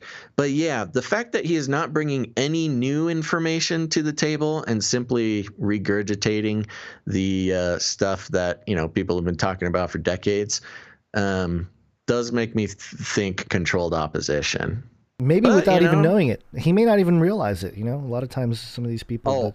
I would say not. I would say he doesn't. And that's something that is a little bit of a subtlety when it comes to controlled opposition, is usually controlled opposition doesn't know that they're controlled opposition. Yeah. They are, because then it wouldn't work. Yeah. You could see right through it, you know? And speaking of the continued sort of tear down of the old system, I'd mentioned the article about evolution having an issue with just integrity in the last episode, either the last one or the one before, but there's some follow-up to that. Science is truth. Aliens. And my thesis about the alien agenda. Ooh. This is dailymail.co.uk. Sheffield University tells staff Charles Darwin was racist and used natural selection theory to justify white male superiority in, quote, decolonizing curriculum lecturing handbook. Yeah. We've known about this for, I mean, if you're a believer, especially like someone who looked into creationism versus evolutionism, we've known this for a long time, but the fact that it's in a lecturing handbook at a university level in the UK, wow, that's pretty startling to me. Wait, is this a current lecturing handbook, or is this like something you wrote a long time ago? A university, well, let me just go through it real quick here. A university has been slammed by academics for putting Charles Darwin on a list of racist scientists as part of a guide to decolonize its biology curriculum. Sheffield University has created a handbook for students and lecturers in its science department to help, quote, tackle racial injustice by, quote, reflecting on the whiteness and Eurocentrism of our science. As part of the guide, the department created a list of 11 problematic scientific figures, including Darwin, whose views, quote, influenced the type of research they carried out and how they interpreted their data. An explanation next to the 19th century naturalist's name says that Darwin, quote, believed that his theory of natural selection justified the view that the white race was superior to others. But the guide provides no information about Darwin's strong support for the abolition of slavery, something he referred to in his Sacred Cause. And it goes into some more of the Darwin, background there and whatnot. We don't have to go through it all here, but this is so topsy-turvy. Wait, so he got canceled kind of, yeah, for being racist. Yeah. Darwin's canceled, but then he's uncanceled because he said that slavery's bad? Yes. I don't know if he's uncanceled, but they should hold some other people to some similar standards, I think. Yeah. Well, the guy can't speak for himself. So that's true. Let me read a couple more here. The Professor James Moore, a biographer of Darwin, told The Telegraph, quote, almost everyone in Darwin's day was racist in 21st century terms. Not only scientists and naturalists, but even anti-slavery campaigners and abolitionists. Darwin's wokeness was most obvious in his maintaining the full common humanity and unity of the races in the face of rising anthropology that insisted the races were in fact separately originated in unrelated species, thus offering justification of atrocities that Darwin is now blamed for. Professor Nigel Bigar, an Oxford historian, added that the assumption Darwin's colonial mapping was about oppression was false, given that the British Empire was emancipating slaves at the time of Darwin's expedition. And goes into, it mentions Julian Huxley. Other scientists named in the handbook include Julian Huxley. Oh, fun. The other Huxley. Yeah. A supporter of the theory of natural selection, who the Sheffield states believed that the lower classes were genetically inferior and should be prevented from reproducing and even sterilized. The handbook, however, admits Huxley was a strong critic of Nazi race theory and published several anti-racist pieces. The point being here, which let me mention the names here: Ronald Fisher, Carl Linnaeus, James Watson, Thomas Huxley, Francis Galton, Carl Pearson, Alfred Russel Wallace, Henry Walter Bates, Julian Huxley, J.B.S. Haldane, are the others who were mentioned on this list. But I think it's all, again, towards this move of shuffling the deck, so to speak, when it comes to the pillars of established scientific academia. Especially, touching back to that MIT article we mentioned earlier, the institution itself is authority. And if they're starting to say Charles Darwin was a racist, I mean, and we've already lost any kind of rational approach to true science, I wouldn't be surprised whatsoever if it trickles into the theory of evolution. And coming from the atheist perspective, because I've debated a lot of atheists in my life about things like evolution, and they're all like, the thing you often heard from them is like, it's settled science. There's no question that we evolved. The fossil record. The fossil record, which we talked about in the last episode, is a problem. But it's this idea of settled science, and it's not backed necessarily by settled evidence, And so if the wokeness gets in there and is able to shift around everything else that it has in the culture, I think this is the beginning. We're starting to see the cracks in the entire theory of evolution. Especially if think about this generation. Oh, because Darwin was praised when I was in high school, in science classes. Like, oh, Darwin figured it out. He was a great guy. Yeah. But now, if they're like, oh, Darwin was a racist. Ooh, we can't talk about Darwin. What's that going to do to the entire academic apparatus, which a lot of it stands on the pillar of evolution. So yeah, well, it's so funny because in the cancel culture thing, or if you're woke, consequence culture is what they call it. Is if someone says a bad thing or gets canceled, then everything they've ever done or said is evil. Everything they've touched is also just horrific, horrible. Don't even look at it. So, following the logic, evolution, it should be totally canceled. It should. And what's going to slip right in to fill in this massive void in science? Aliens. Oh, yeah. That's my thesis anyway. We're made by the aliens. Guns, I'm not saying it's aliens, but it's aliens. Okay. Well, and it's going to explain a whole lot, because it's going to explain things like this, the final story we have here. Nephilim update. Wow, it's been a while since we had a Nephilim update. I know, and it's not Nephilim update proper, but I think it's close enough here. Okay. So this is the Boston Globe. Headline: Trolling the Woods of Maine, where Scandinavian folklore comes alive. Oh, yeah. They do love their trolls. Yeah. And they have these giant sculptures. These trolls don't lurk beneath bridges, waiting to snatch anyone who passes overhead. And they aren't hiding in the darkest nooks of the internet to bait people into outrage. These trolls, including one that stands nearly 3 stories tall, aren't dastardly by any means. They come in peace, settling in mid-coast Maine to share an urgent message with those who discover them tucked away in the coastal Maine botanical gardens in Booth Bay. Please appreciate and take care of the planet before it's too late. Quote, "These are nature's protectors," said Gretchen Oster, president and chief executive of the Gardens, the largest botanical garden in New England. Later this month, visitors to the 323-acre property Oh. It's kind of like a mix between like a really close to 322, the Skull and Bones number, but instead having the 33 in there with a 2 in between, 323 acre property, may discover a series of 5 giant whimsical troll sculptures, each immersed in nature and made from reclaimed and recycled wood and other natural materials. The exhibit, called Guardians of the Seeds, is the work of Copenhagen-based artist Thomas Dambo and was put together by a team of people, including community volunteers, during the past 7 weeks.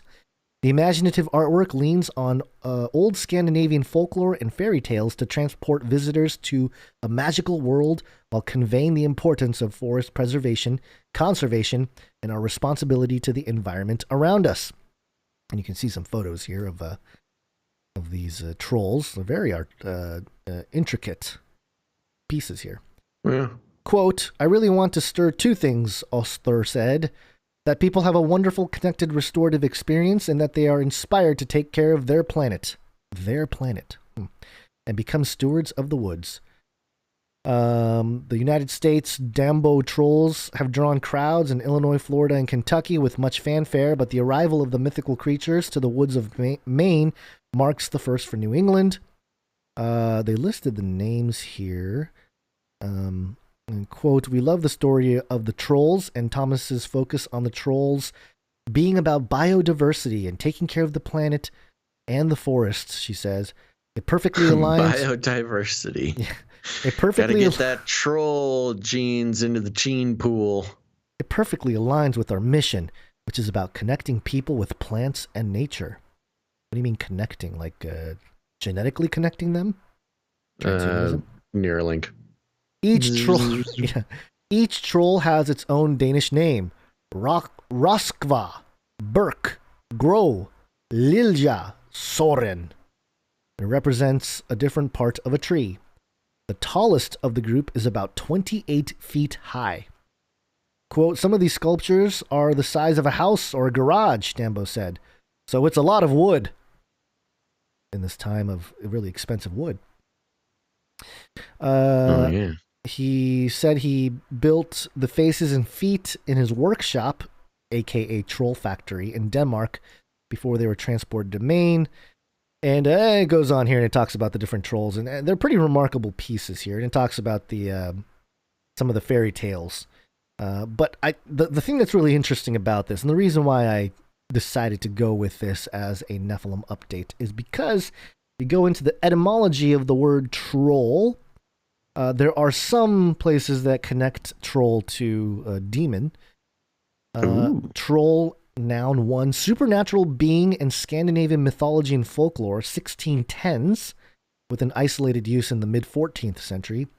From Old Norse troll, which is, quote, "giant being not of the human race, evil spirit, monster," end quote. Monster.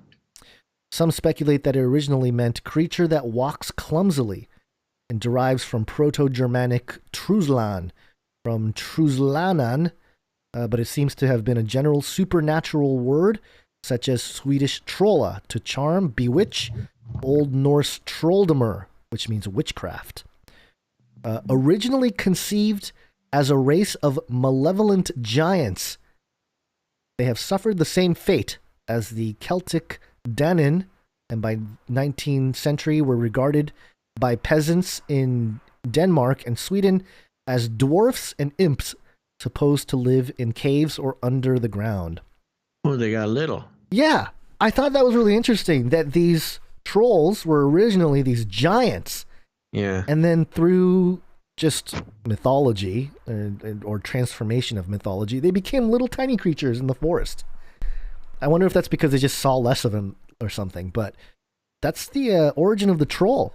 Giant being not of the human race, evil spirit, monster, sounds a lot like the Nephilim. Nephilim update, Nephilim update, Nephilim update. There you have it, folks. Don't say you never learned something from listening to the show. And that's going to be just about it for us this week. But remember, while you're at it, put it on your calendar, turn on notifications. We'll be back on May 17th. That's coming on up soon, folks. Have a wonderful weekend. But before you go anywhere, please make sure to like and subscribe and bell button and all. Like, subscribe, bell button, all. Like, subscribe, bell button, all. That's right. You're going to want to do that. But make sure to be back on Monday for episode 338 of Canary Cry News Talk.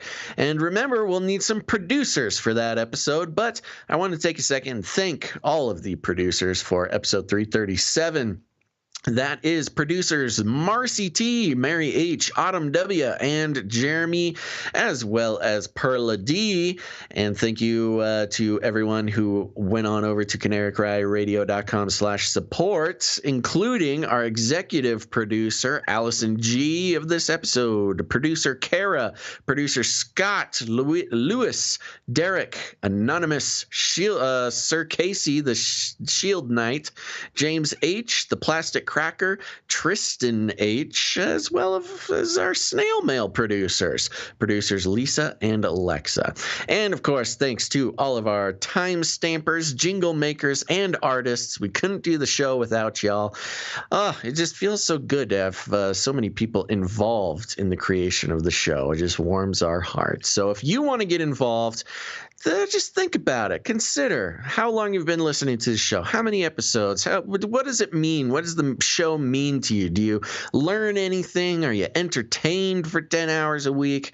What does the show mean? And consider turning that into a producership. Trust me, it feels good. It feels good to support something that that you enjoy throughout the week and bring some value to your life. So become a producer. We'll be so excited to read your name on the show, as well as notes, things like that. But remember, you can produce the show in more than just your treasure, but also your time and your talent. If you're a creator of any kind, whether you're a musician, if you're a jingle maker, a visual artist, why don't you create something for the show? We love it. We love seeing the artistry and the technical know-how of all of our artists and musicians. You can go ahead, create something for the show. Send it into canarycryradio@gmail.com if you like it easy, or canarycryradio@protonmail.com if you like to keep it a secret. Let's see here. Oh, and remember, leave ratings and reviews. You have 7 days, but don't take that long. It takes 2 minutes. Head on over to Apple Podcasts, search for Canary Cry News Talk, leave a rating and a review. Like I said, it really goes a long way to helping the show. And, maybe you don't necessarily have people in your life who you feel comfortable sharing the show with. But if you leave ratings and reviews, your review might be the thing that sent the algorithms over the edge into inviting random people from around the world to check out the show. And that's a pretty cool thing, isn't it? So go leave a rating and a review. We'll be reading those again next Friday. But don't wait. Do it now. Just because they take a few days to get into the system. So if you wait until Thursday, it might not make it on the show. Okay, let's see. What else? Bring it back down to basics. Just share the show. Share it on your social media. Press that little share button, or pick an episode that you love and you want other people to know about. Put it on your Twitter or your Facebook or whatever. Feel free to tag us, because we'll go ahead and help you boost that little signal there. But if you're not on social media, which, again, you probably shouldn't be, you should head on over to canarycry.community. That's a very important thing. Get hooked up with the community. Show up to the meetups. Hit up the Zoom meetings, all that kind of stuff. You may not like Facebook, but I think you're going to like canarycry.community. It's our very own social network type zone on the internet. No algorithms, no big data collection, nothing. Just you and other Canarians You can do all sorts of things. There's the Canary Cry Gamers Guild. There's the foodies. There's also the producers, I believe, have a little thing going on over there. Lots of different types of Canarians just waiting to meet you over there. It's not all about crazy conspiracy theories and stuff like that, although it could be if you wanted it to. But other than that, remember, you got friends and family who are starting to wake up to the world and the fact that it is not what it seems. And you can help them out by sharing the show with them. Come on now. Just go ahead. Send them an episode. They trust you. Trust me. They trust you. And they need you to share the show with them. And if you need any other instructions, here's what you do. You walk right up to them. You grab them by the cage. And then you shake it. The end of the world occurred pretty much as we had predicted. I want to shake things up, stir up some controversy, rattle a few cages. Hey, stop that! You'll never silence me. I'm the last angry man, a crusader for the little guy. Leave the bird alone. Never. Rattle a few cages. Rattle a few cages. The human race will have every opportunity to improve. And if they don't? Ask Noah. That's right. Just ask Noah. Guns, any last words? Yeah, have a great weekend, everybody. And just remember to rejoice in the Lord. Always, always rejoice in the Lord, as it says in Philippians 4. All the differences. I know we have differences, but still rejoice in the Lord. Do it. Do it now. Do it. All right, everybody, remember, we will be back on the 17th of May. That's coming up on Monday. Be there or be square. And thanks for listening to this episode of Canary Cry News Talk. Make sure to tune in next time. But until then, think outside the cage.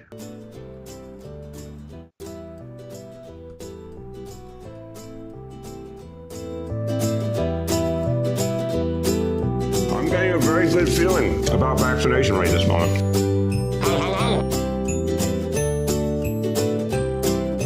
Come on, man.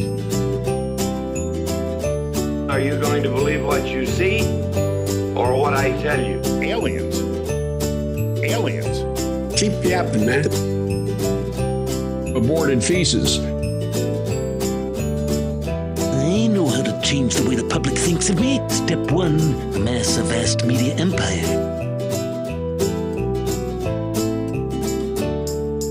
Remember, reality is an illusion. The universe is a hologram. Buy gold. Buy! I want to shake things up, shake things up. I want to shake things up, shake things up.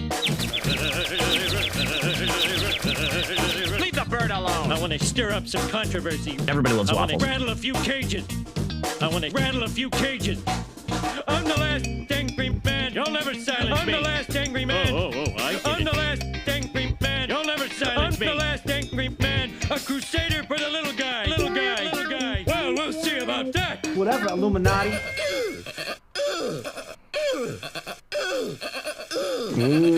Vaccinations.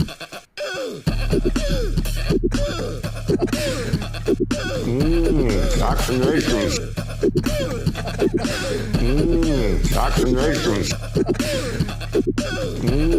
Vaccinations. Fun fact, I believe it was another fun fact. Keep yapping, man. Fun fact. Another fun fact. Brings me back to my Screamo days.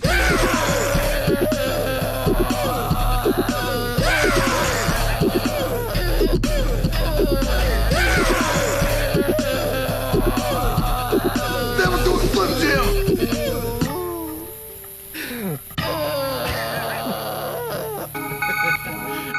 In the future, humans will be confined in a people's zoo. People, I'll keep you safe and warm in my people's zoo.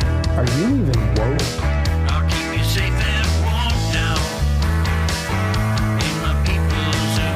Science is truth. You and you in my people's zoo. I'll keep the cameras on.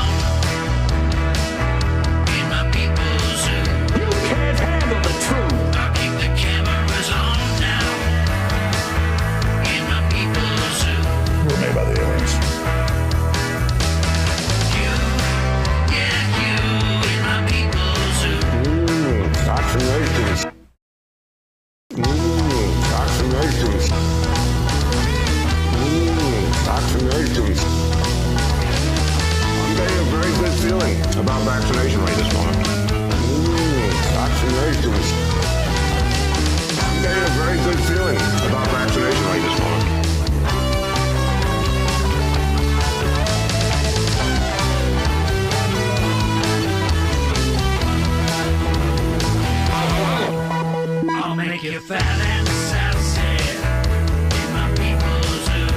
and feces. I'll make it fat and sassy in my people's zoo.